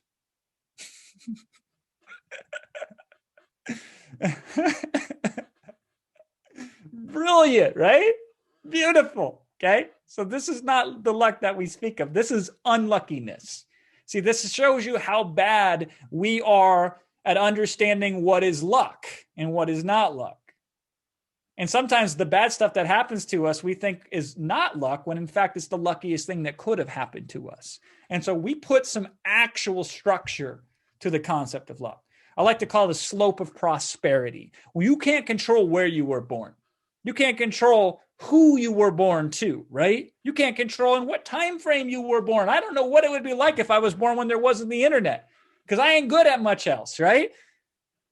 You can't control your initial position on the plot. What do you call that thing? The chart, the graph. You can't control your initial position of where you land on the graph of prosperity, but you can exert the slope of the trajectory of prosperity. And we will employ anything that we can in order to do that, including luck. So one of the things I learned from Wiseman is the luck diary. I want you to start writing down when you get lucky and or how lucky you get. And if you do this often enough, you will reinforce it, and soon you will come to expect good luck. And just like the newspaper experiments, you will be able to create opportunities and get more out of things and tap into the prosperity algorithm as a result of that. That expectation of good luck will cause you to be more open to opportunity, be more grateful, be more compassionate to others, and that will empower your prosperity. Okay? So to recap, in prosperity algorithm, purpose, number 1, the word imprinted on your heart. 2, structure, which is the key that opens up freedom. 3, flexibility, because inflexibility creates trauma 100% of the time. 4th, tenacious persistence. And this is how we also leverage compassion. 5, adversity. This allows us to lead the graceful living and create the alchemy through adversity. That is the prosperity algorithm. 6, leverage, to turn your biggest weaknesses into your greatest strengths. 7, unfairness, to unburden yourself of guilt, anger, and the victim mentality and empower yourself to live with elegance. 8, luck, and how it can be harnessed into prosperity. 9, we didn't get to this one, but marketable expertise. So we don't have to do the 10 years or the 10,000 hours, but we have to be an expert at something, and we have to be found. That is absolutely required for prosperity. I'll break that down for you in the course, and in perfection, because beauty and ingenuity beat perfection every time. Every time.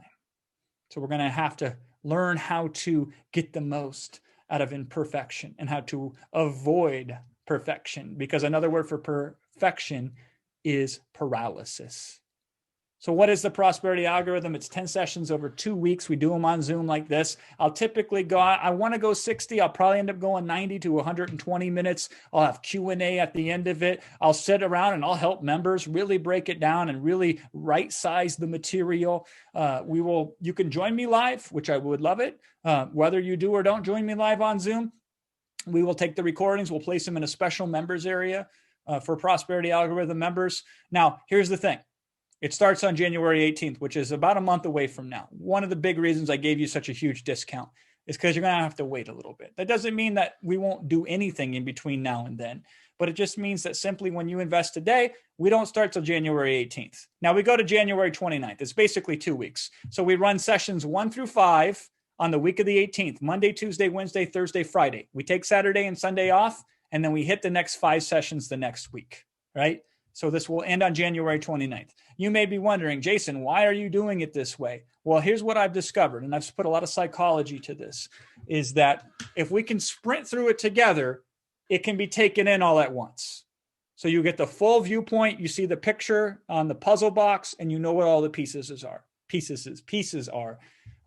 But then you also have the ability to go back and reference whenever you wish to, wherever you wish to. So it's a great way of seeing the full thing. It's a great way of stepping into a new way of being, and then also having the resources to accompany you as you go along. So that's the process. That's how we're doing it. PA2021.com. I want you in there with me. $99, 99 clams, 99 smackers, 99 of that green stuff, right? That's it. Less than $100 bill. PA2021.com. Go ahead and get there, get signed up. We're going to go through each of these sessions. This is a life's worth of work for me. This is the crowning achievement of everything that I've went through, invested into a training program, which is the prosperity algorithm.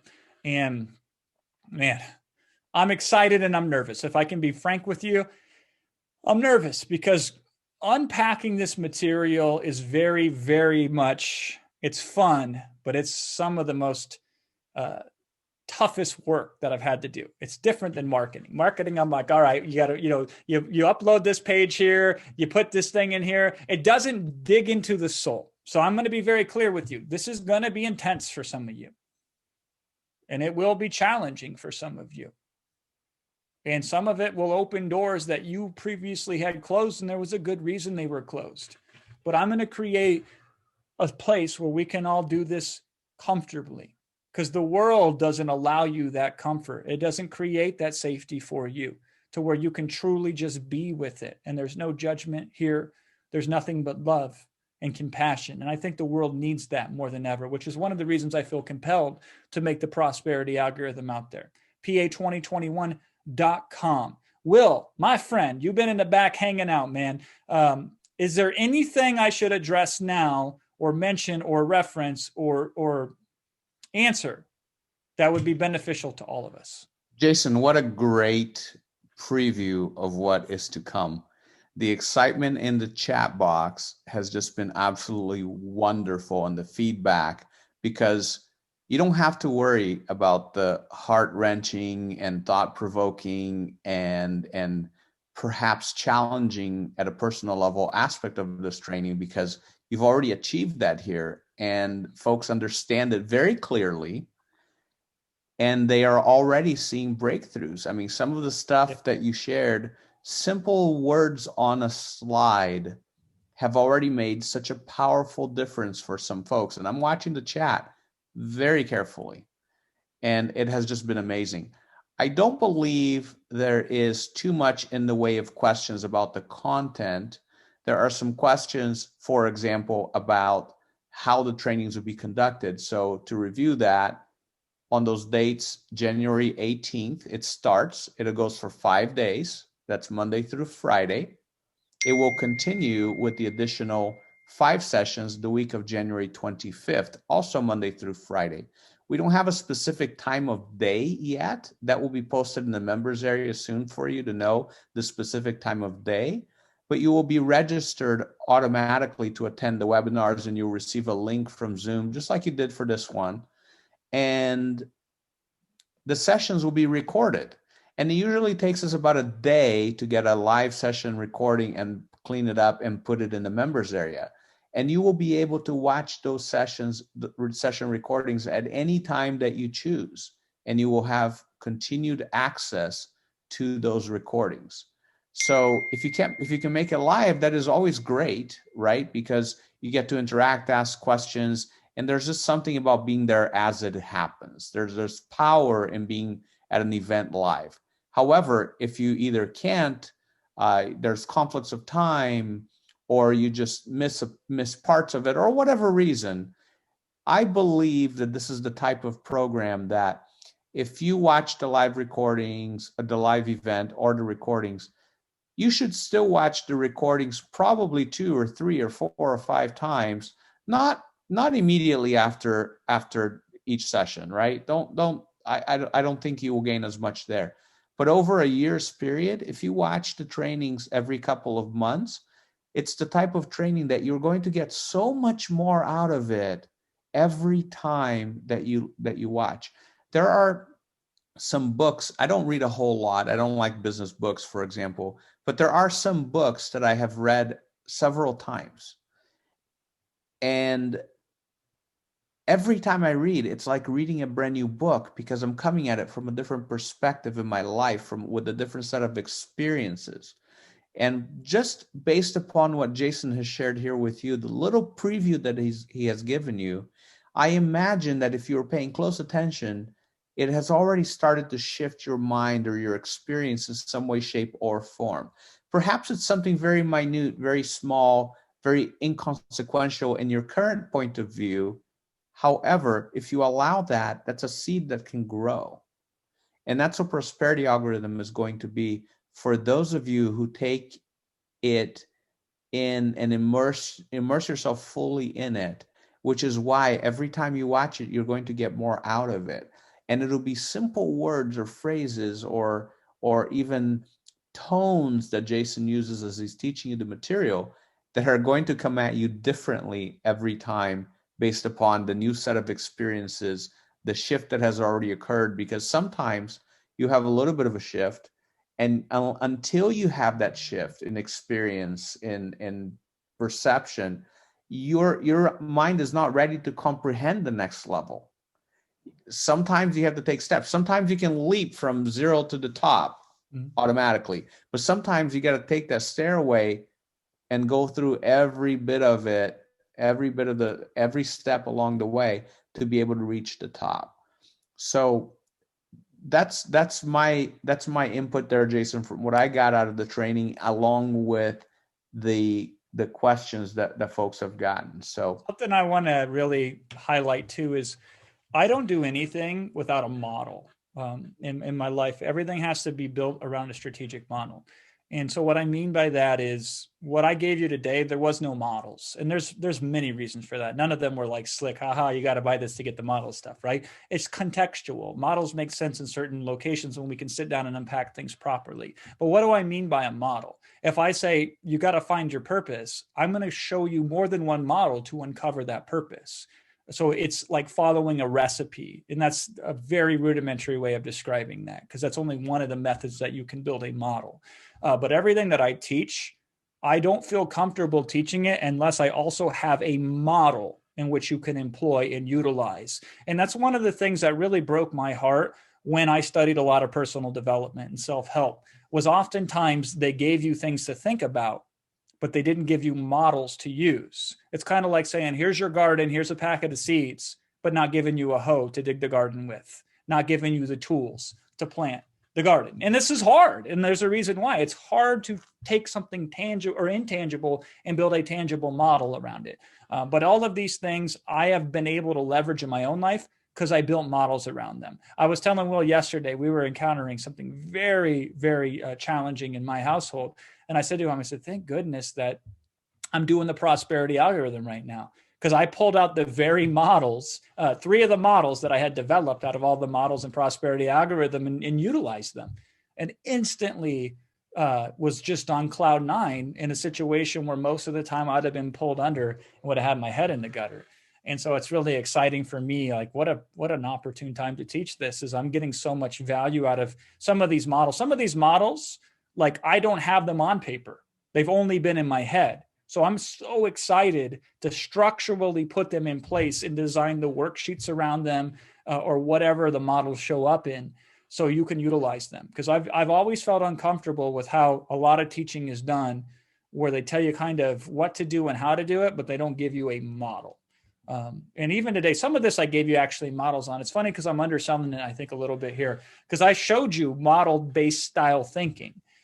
Where it's just like, this is the, like, here's a leverage point. Here's what you do. Looking through the eyes of a 6-year-old child to discover your purpose. That's a model in and of itself. There are processes in that model that I think will naturally uncover for you answers by just listening and going through it without having to have some Herculean effort on your part to translate or figure it out. Right. So that's a big part of PA2021.com as well. But we can't cram them in there out of context today on a training like this. Awesome stuff, Jason. There's no other way to put it. And so many people have said exactly what I just said. Awesome. Absolutely amazing. Ready for Prosperous 2021. Thank you, Jason. Super refreshing when it comes to models. And that's super powerful that you have that. And I was going to ask you this, and I'm glad you brought it up, about utilizing your own models to deal with a very difficult situation. We don't have to dwell on that. But when Jason called me yesterday, the very first thing that I told him is, do we need to cancel the webinar for tomorrow? Because if you knew what Jason is dealing with at a personal level today, it would crush most people. And here he is, didn't demonstrate that in any way, shape, or form today, with this amazing and incredible and heartfelt and just pure performance of his duty according to his model of serving. It's a duty for him to be here today and serve you in the way that he did today. It's an honor. That's how I look at it. It's an honor to be of service. And so if you only knew, and we don't need to dwell on it, what it took for him to be here today. And he was able to do that by employing the models. He told me yesterday, I did the exercises I'm going to give them. And if I didn't have these exercises ready, I don't know what I would have done today. And I don't know if I could perform on the webinar tomorrow. So without much detail, I hope you can take that for what it is. And when you see these models, it'll make a whole lot of sense to you. Mm-hmm. Yeah, and I can't wait to share them with you. It'll be interesting to see what we can make out of it. And again, I will tell you, what better time to deal with this than now? It it is such a challenging time that we as a species face right now. And I don't know if it's accurate or not, but I feel so much discontentedness that's being pushed out there in society right now. A lot of bickering and a lot of anger and a lot of just this people that hate each other who don't even know each other, right? And maybe it's always existed and I just wasn't aware of it. Or maybe maybe I'm focusing on it and I try not to focus on it. I don't know what it is, right? I just get this feeling in my gut about it. And if we're all feeling that in and of itself is going to create the trauma and the adversity and the stress and the anxiety and the depression and the harm. And so I'm like, man, let's do what we can to see what we can do to be the difference from what's going out there right now, be the change you want to see in the world and all that. Right. And so we kind of planned it already anyway this year that we were going to start stepping into doing more of this style of training. So again, this is stuff I've only employed in my life. I never taught it formally like I have now. This is the coming out party for it, I guess you could call it, right? But it just serendipitously happened to be at a time where I think it's probably most needed.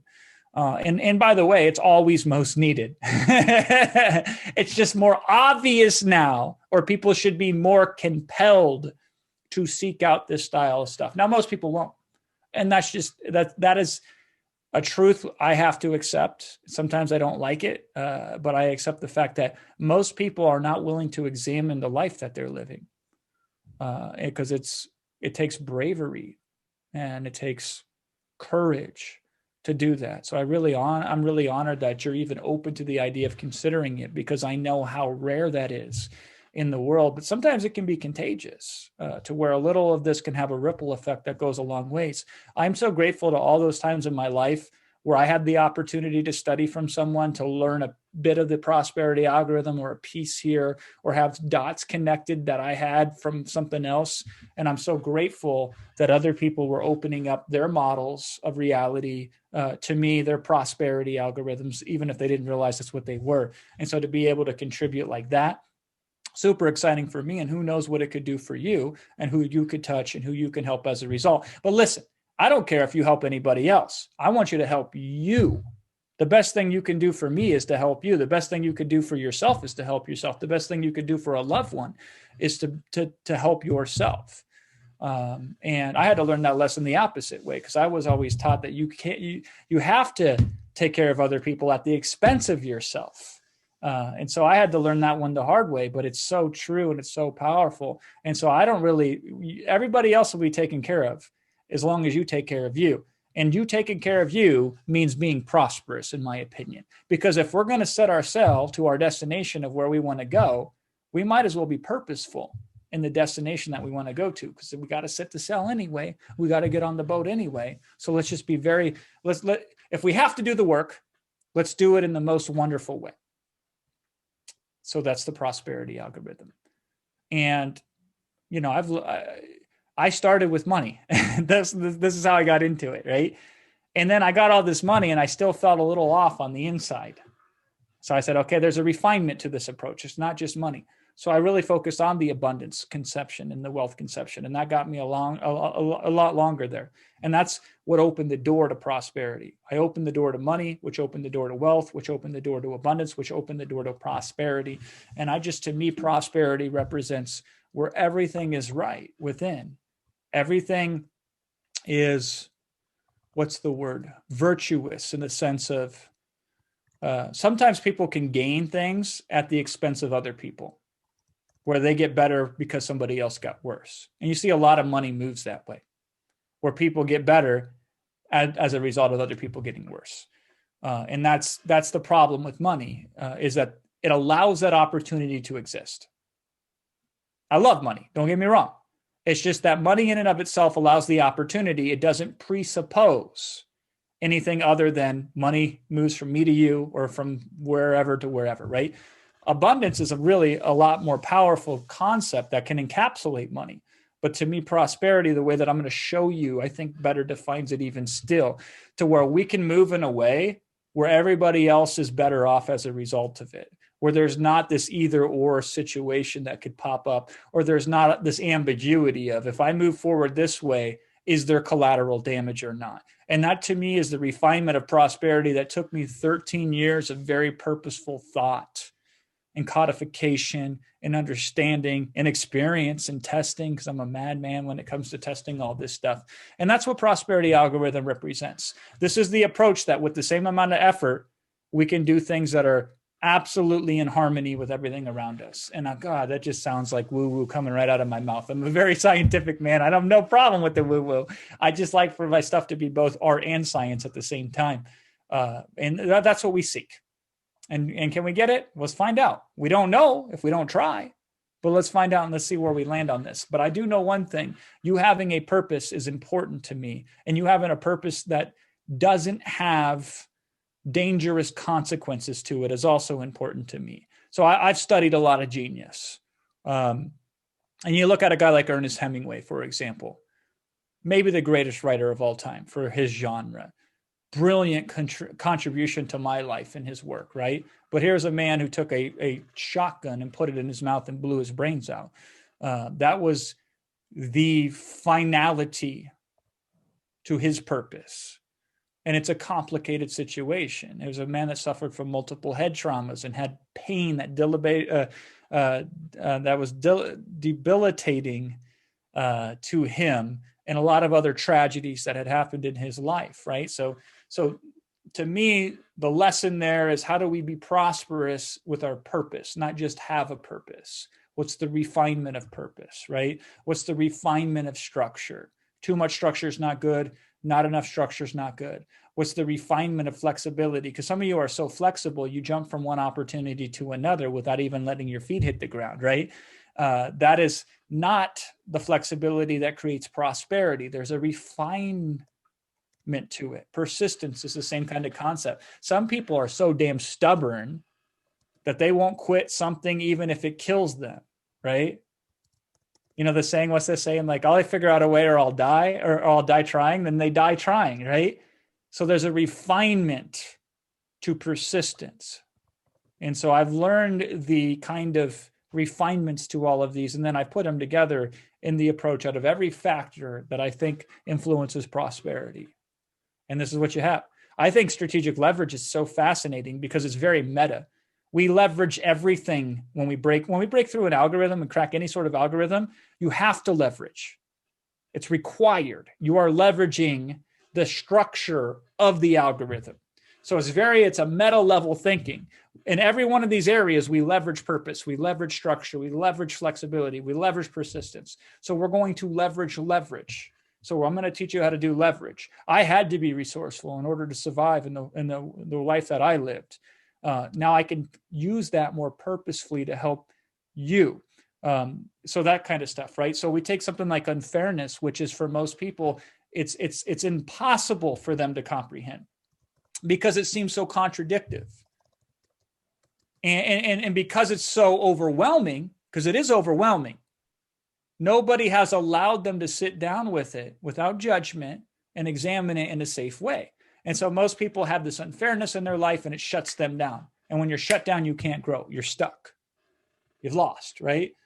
And by looking at this and understanding it, we can be more right in this world. We can move with more harmony. And that's the kind of things that attract prosperity. But there's a refinement to this. First of all, people pretend unfairness doesn't exist. And they're walking around with a small view of what's out there. Other people say, unfairness, I can't manage it, and put their head in the sand. They're walking with shackles and chains on their hands and feet, right? And then there is the refinement of unfairness, which figures out what can we utilize to get the most out of things, regardless of how fair they may or may not be, so we can be as whole as we may be. And that's prosperity. Same thing with serendipity and luck, expertise, and imperfection. You know, indulge me just for a little bit more, if you will, here. One of the things I love about expertise is there are a lot of experts out there that are the best in what they do, and they're obscure and they're broken. So expertise is not enough. Then there are those that are expert marketers, but their substance isn't very good. And they are also broken, I have discovered, in some way, shape, or form, for the most part, right? Because they spend too much time focusing on the gift wrap and not enough time on what's in the packaging, right? But marketable expertise, that is the refinement. And I have made a study of people that are best of class in what they do and also very good at having themselves be found by the people that they can help. Okay. Now, this doesn't mean you have to start a business. It's not marketing in the business sense. What I mean is if something isn't marketable, it will not have the impact that it could have. And that impact is what creates the prosperity algorithm's momentum. And so that's expertise absolutely has to be a thing. If your expertise is in compassion, that's great. We can make it compassion. We can make it a thing or we can make it a feeling. It doesn't matter what. But if you're an expert in compassion and nobody knows that you're compassionate, you might as well not be an expert at anything, right? So we have to market your compassion. And I know that sounds crazy, but again, these perspective shifts, these are what change the game. This is why I love looking at prosperity as an algorithm. That is a perspective shift right there. That is exactly the kind of stuff that we employ when we look at this. Because again, I don't look at things as positive or negative, good or bad. I look at it as, is this useful? And is this helpful? Or is it not for me? And that just changes how you can interact with things. And I have all sorts of different strategies for doing that. PA2021.com. Will, I am emotionally and physically and mentally exhausted, but I'm also feeling good all at the same time. Jason, so I'm going to ask you to stay on for just a few more minutes. All right, I will. You know, I'm an easy sell when it comes to that. I know you're exhausted. I do want to respect your time and what the other things you have to do today. Let me just say, if anybody is having a payment issue or any type of technical issue signing up or whatever, you need to write to support@rapidcrush.com. Jason, can I trouble you to put that on the screen somehow? Put a notepad on the screen and support@rapidcrush.com, because unfortunately we don't have a sales page for them to click on the link. Oh yeah, I forgot to even mention that, right? We don't even have a sales page. So if you have any issues whatsoever, our team is standing by. So support@rapidcrush.com. Just send us an email. All right, I'll fix this in a second here. Yeah. So and our team will help you really, really quickly so that you can we can get you signed up.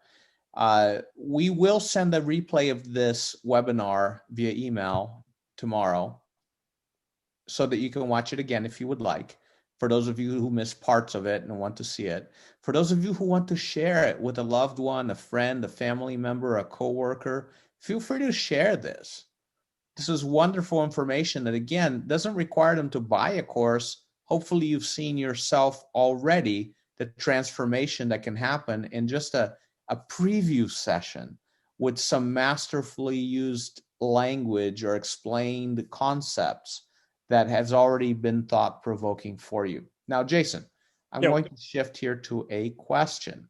This is a packed question from Donna. Packed meaning that you're going to have a field day breaking it down and transforming and taking it apart. But it's a perfect question that encompasses what a lot of people have asked here who are trying to make a decision to join. Don't have a business mindset, says Donna. Will this help me? Been unemployed for 10 years, so I need to be really careful about spending, even though it's an amazing deal. What will it do for me? Good question. And you're right, Will. There's probably about 5 points of unpacking and 5 different things that she said there that I would love to examine further. So, for the sake of exercise, if nothing else, and excuse me, Will, was it Donna? Was that her name? Donna, correct. Donna. Yeah. Okay, good. This is so much easier to do when you're sitting right next to me, but this is okay. Okay. So the first part of that is something along the lines of, I don't have a business or a business mindset, something like that. Is that right? Yeah. So let me read it to you one more time. I have just read me that first little chunk. Yeah. I don't have a business mindset. Okay. So what I would say to that, and we do this, by the way, in Prosperity Algorithm, I do about 60 to 90 to 120 minutes of training. And then I sit and I right size concepts with members who are there live. So this is a demonstration of that. Okay. One of the ways I would ask Donna in my model of picking this apart and understanding it better is, how do you know you don't have a business mindset? Which I find a fascinating question, because you have told me you don't have a business mindset, but I'm curious how you know that you don't have a business mindset. Because I think you would be surprised that what you consider a business mindset is something that you have in spades, and that would be easy for you to utilize. But setting that aside, is a business mindset even needed for something like this to be useful? And I think that's an important point. My guess is that most people know me through business, and that's why they're here today. That's a guess. It might be true, it might not be true. And that's the lens in which Donna is viewing this training through. And that's allowing her to think in a certain way. If we were to switch that lens, like you ever go to the eye doctor and they say, which one appears clearer, this one or that one, this one or that one, this one or that one? Who here knows what I'm talking about, right? Is if you looking at this through a business mindset would be helpful to you to get the most out of it, then fantastic. You should employ that perspective. But what if we could not look at this as a business whatsoever, or in the mindset of a business? How would we utilize it and get the most out of it? I think that's a fair statement, right? Because when I said earlier that marketable expertise, you can market your compassion to others so they know you're a compassionate person that they can turn to in certain situations, and you can help somebody who otherwise might not be helped because you wouldn't know they need help and they wouldn't know you could help, right? That has nothing to do with business. The reason why most of this stuff is seen in business most often is because most people's purpose in life is wrapped up in work. And it's what you do with most of your waking hours. And so it's an interesting thought, but it's not the only way to look at this. And so what I would consider to Donna is, let's forget instead, what mindset would you need to get the most out of this training, Donna? If we had to label it with a word, instead of business mindset, it would be blank mindset. What would you fill in the blanks with this? Would it be life mindset? Would it be gratitude mindset? Would it be, I don't know. That's the first part. Let's look at the second part, Will. What did she say next? Yeah, let me scroll back 1 second. I thought you had this copy. I've been unemployed for 10 years, so I really need to All right, hold on. Stop right there. Money, even if it's an amazing. I've been unemployed for 10 years, right? Yeah. Okay. I'm impressed. How does one navigate through the world for a decade without a job? I want to know that. To me, that seems very interesting. It seems like you're resourceful if you can manage to live a decade in your life without having to give a job. In some ways, I'm envious of you, because some days when I'm working, I'm like, man, what am I doing with my life? I could be looking at the sun instead, or looking at my son instead of working. So resourcefulness of 10 years. I think if you've managed to live, Donna, for 10 years without a job, I think you could put $99 into the prosperity algorithm today and still be able to manage the next 10 years, even if you still didn't find a job in those next 10 years. Okay. Now, push the pause button on that for a second, right? If an outsider was listening in on this webinar right now, they might be aghast at what I just said, because they don't understand the context that I think all of us now share, right? What did I just do there for Donna? And hopefully for some of you else who are in similar positions to her. First of all, we reframe this. Oftentimes we look at things as, I'm unemployed. She's describing herself. I am unemployed, okay? I am not characteristic, but describing it as a character. Let me give you her answer, Jason. She said, yes, casual work, tutoring, cleaning houses, making jam. Okay. So were you not unemployed then, or were you unemployed? Isn't this fascinating? And Will's seen me do this a million times. So, this is nothing new to him, but I still find this fascinating, right? When we inquire, we often find what was superficially true wasn't true at a deeper level. So who here would say that Donna is employed? She's selectively employed. She's not employed in a traditional sense. She's very flexible and adaptive. Interesting that a person who says doesn't have a business mindset is providing services as a business. She is part and parcel in a business modality, isn't she? Because unless you work for like a Molly Maids, most people that I know, including the people that come and do housekeeping for us, they are their own business. She's her own business owner. In a lot of those other aspects, tutoring.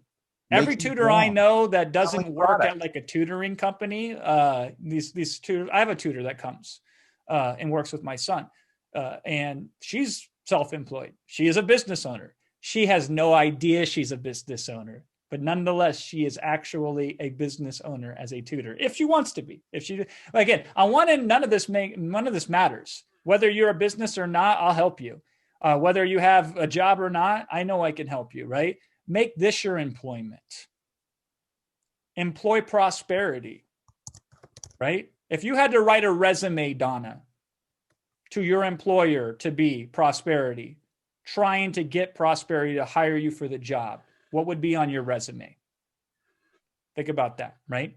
These are all models of thinking that I'm employing. I'm demonstrating them to you. You don't know the model that I'm using or the models that I'm using, but I'm going to uncover these models for you. And now some of you are seeing opportunity perhaps where before you only saw difficulty, right?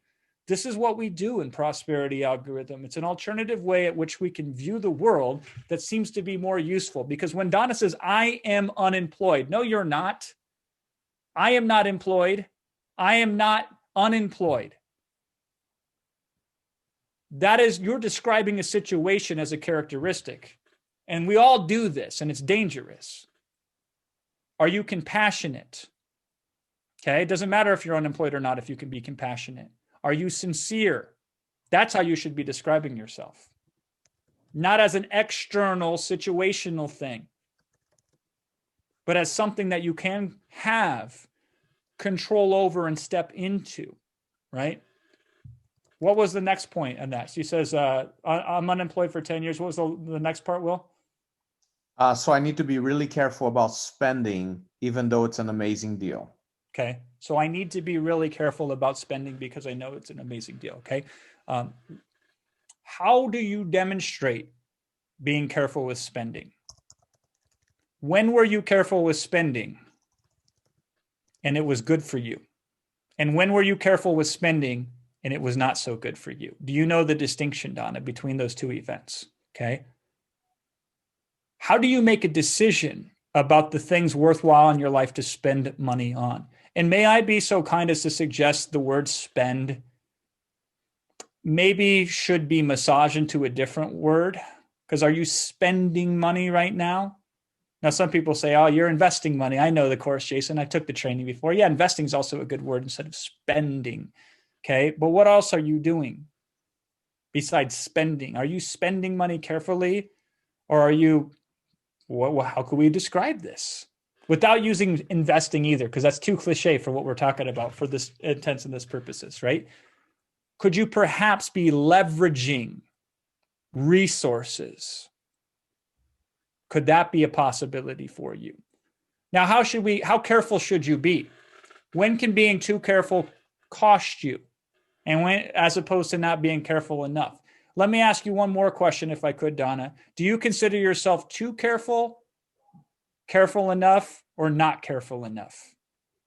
And let me know in the chat what her answer is. Hopefully she'll respond quickly, right? Do you consider yourself as somebody who's overly careful, careful enough, or not careful enough? By the way, everything I'm doing right now, I give people guided exercises to work through, because oftentimes we start to look at the world through generalizations and then we accept them. But most thoughts are not facts. Most things that you say are not actually true when you break them down and you examine them. They are partially true, but they are limited in their capacity to serve you. Here you go, Jason. Valuable. Yeah. What's up? Here you go. Too careful out of necessity. Yeah, I knew it, right? Sometimes it's fun to know the answers to the questions before you ask them, right? Generally, somebody who is worried about being careful is already too careful. The problem with being too careful is it can make it rigid for you when it comes to make decisions. Okay. I find it very interesting too, Will, how she describes careful. Because to me, not having a job doesn't sound very careful.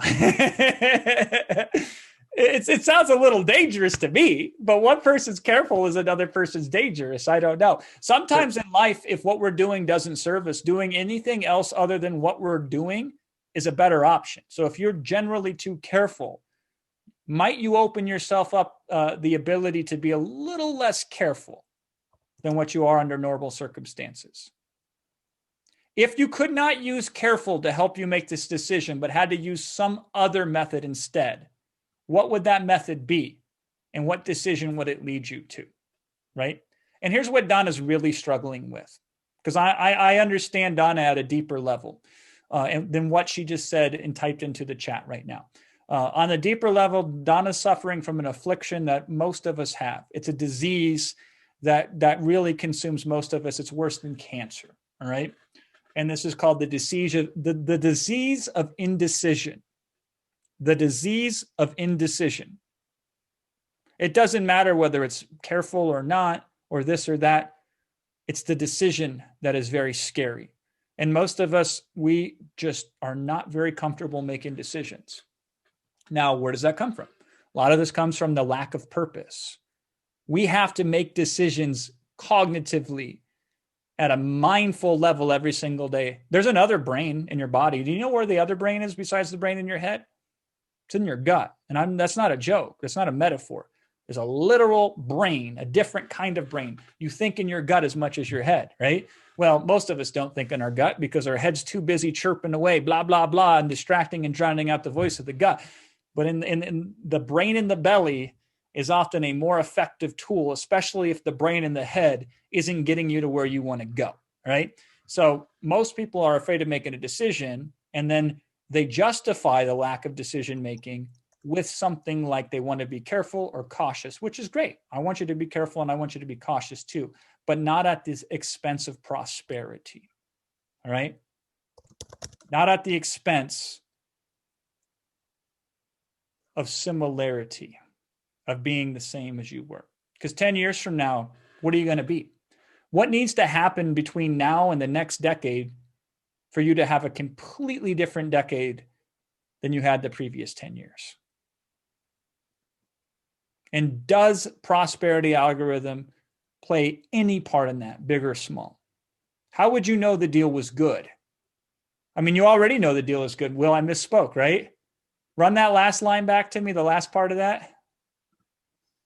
She says, I have to be careful about spending, even though it's an amazing deal.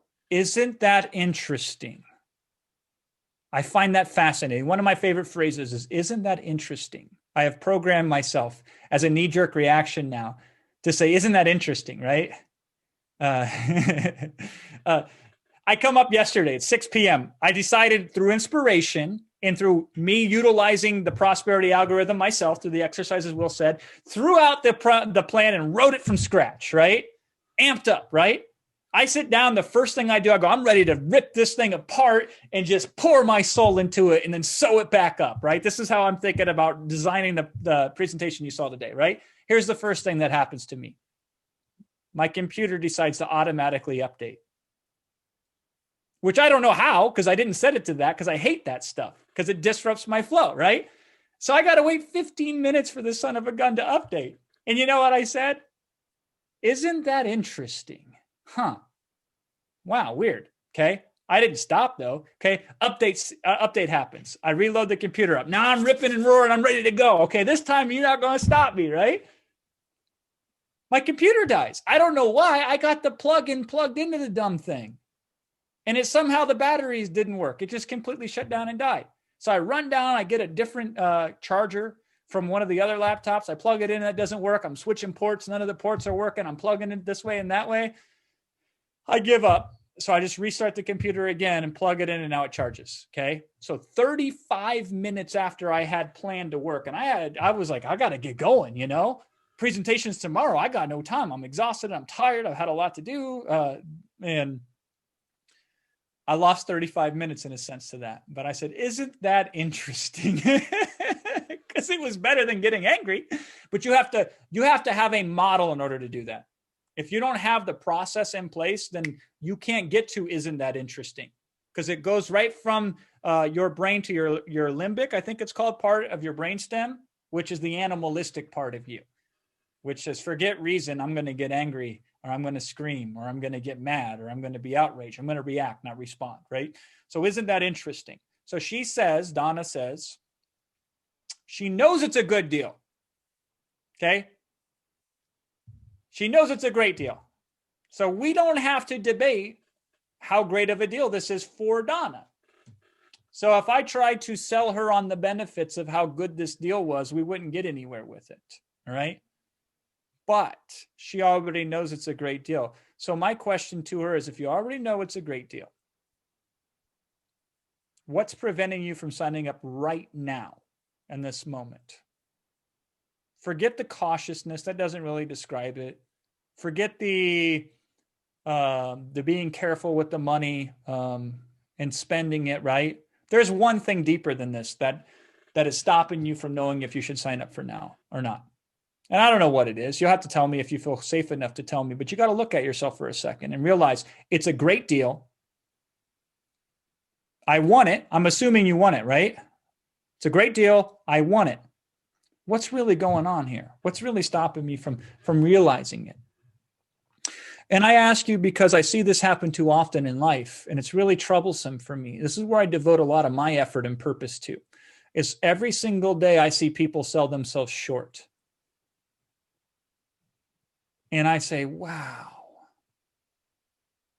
maybe I'm naive, but I believe that human beings are capable of so much more than how most people show up in their lives. Maybe that's a survival mechanism for me. I don't know. I've just seen too many times when people have been switched on and have done things that were impossible before. I've just seen it too often. And so oftentimes I discovered the thing that stops the switch from being switched on is deeper usually than something as simple as being careful with the money and the spending. Because I bet there were times in your life, Donna, where you were not so careful as you should have been with the money, yet still here you are today. And in some ways, God, I wish I could have found a training like this earlier in my life. Because I've spent a lot more money on less valuable things and still was satisfied with the decision that I made. Who here can relate to that, by the way, right? There's some things where I spent money on that I shouldn't have spent on to get things that ultimately were just a little bit better than average. But I was still grateful for them. Because what I've discovered is when you invest in yourself and you move in a new direction, it's hard to fail. I don't think you can fail. Now, maybe the destination you're seeking isn't the destination you end up in, but that doesn't mean that it's failure or not.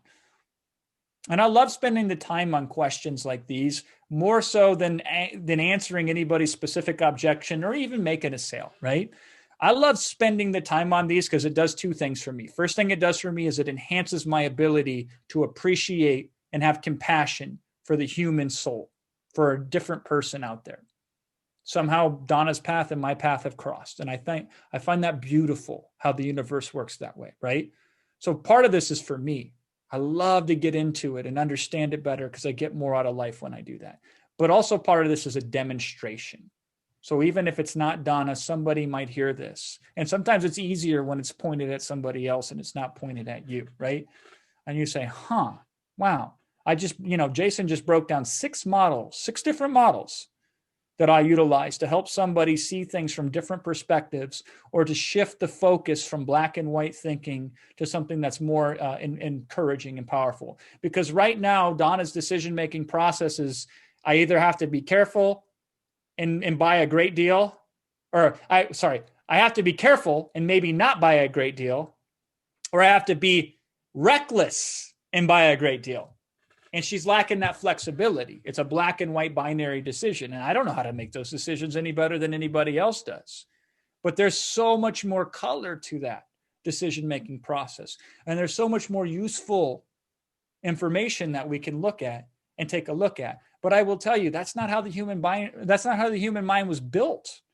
It didn't come out the womb that way.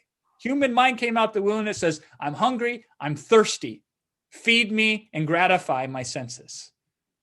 And that was it. That was our instruction manual. I just given you the instruction manual to humanity. It's 1 page, and that's what it said. And then as we have evolved, we have to figure out, okay, this isn't going to work enough for me. And we have to figure out some other alternative ways in which to navigate through the world. And then perhaps we can survive and then thrive and then be prosperous. But that requires us to really have different tools than what we're built with initially. We have to develop these tools. We have to leverage these. We have to buy these tools in most cases, just like you would buy a physical tool to do a physical job. You got to buy this tool to do the mental job. And so when we can take a look at it, and I've employed many of them, and hopefully you saw some of these tools that I said, what would make the next 10 years different than the last 10 years? Very powerful way of utilizing and leveraging something to make a better decision than just, am I careful or am I not careful, right? Now, by the way, I don't know when we started answering that question, Will, but this is an example of flow state, purpose, right?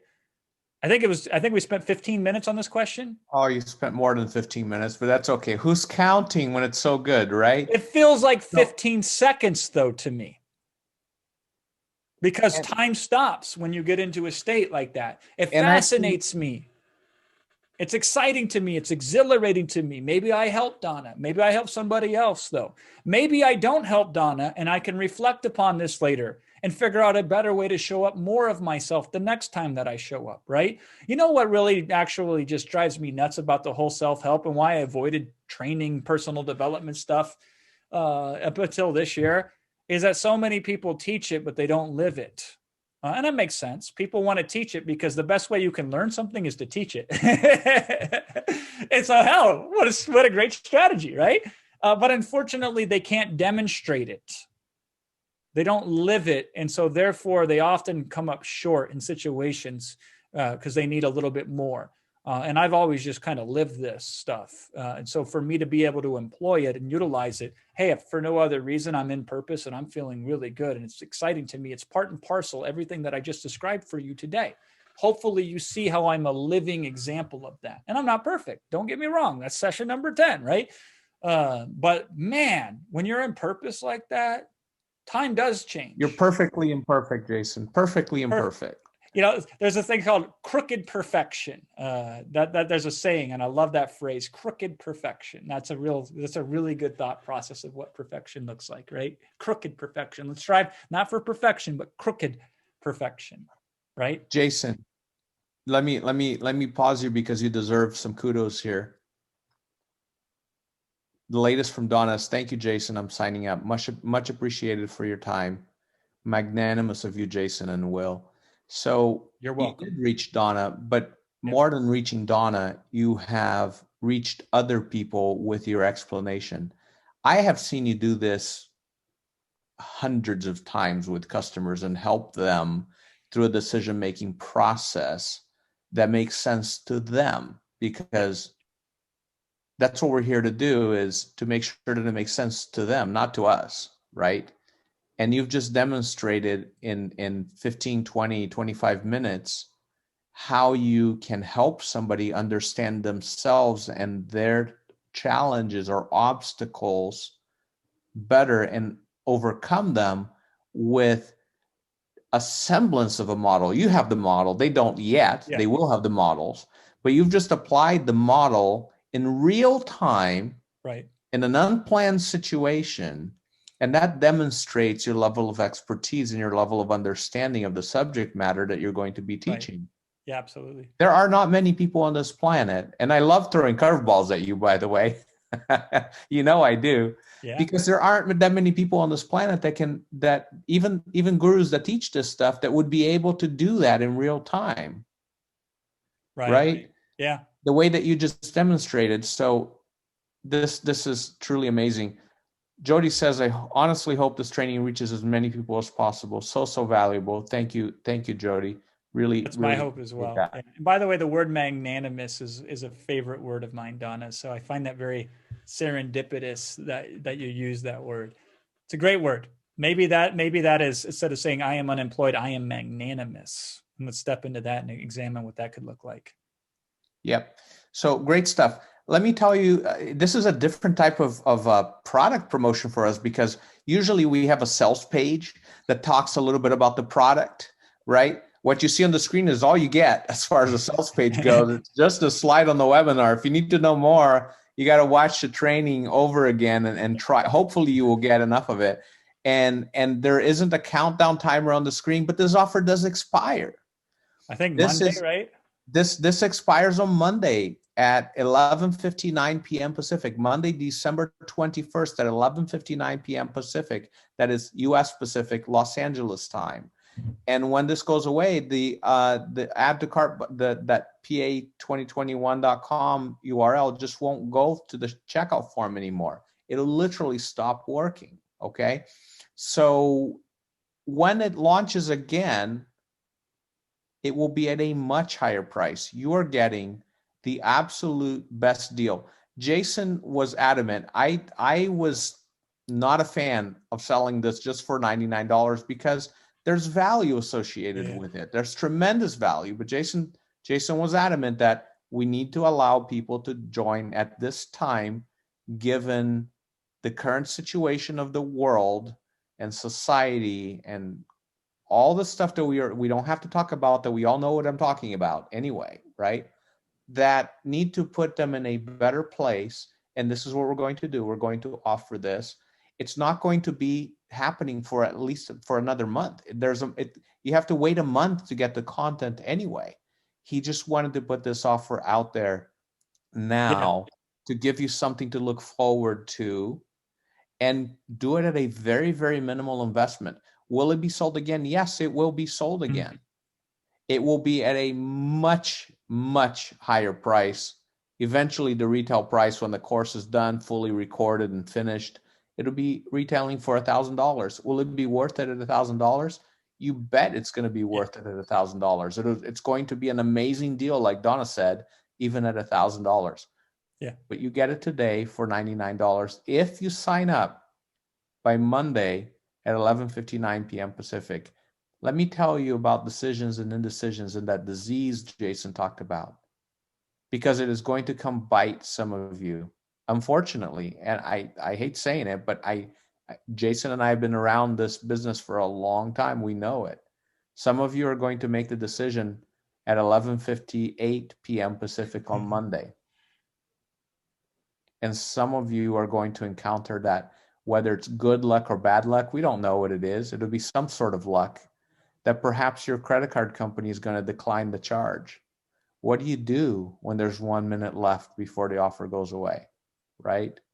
Don't get caught in that situation. If you've already made up your mind, just sign up now and don't wait to test your luck, to test whether you're lucky or not. You're going to be lucky when you're inside. That's a guarantee.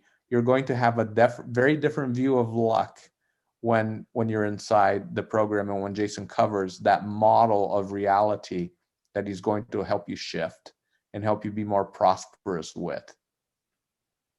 But don't push it. Don't tempt fate. Yeah, and by the way, any of you marketers out there, don't model this if you want to model something for marketing, because let's count the ways in which we broke marketing laws. First of all, sold it a month out. You got to wait a month to get started, right? Second of all, I taught 8 things instead of teaching 1 thing, which is usually not ideal. The third thing that we did here, no countdown timer. So the scarcity is not obvious and it's not urgent and it's not on the slide anywhere, right?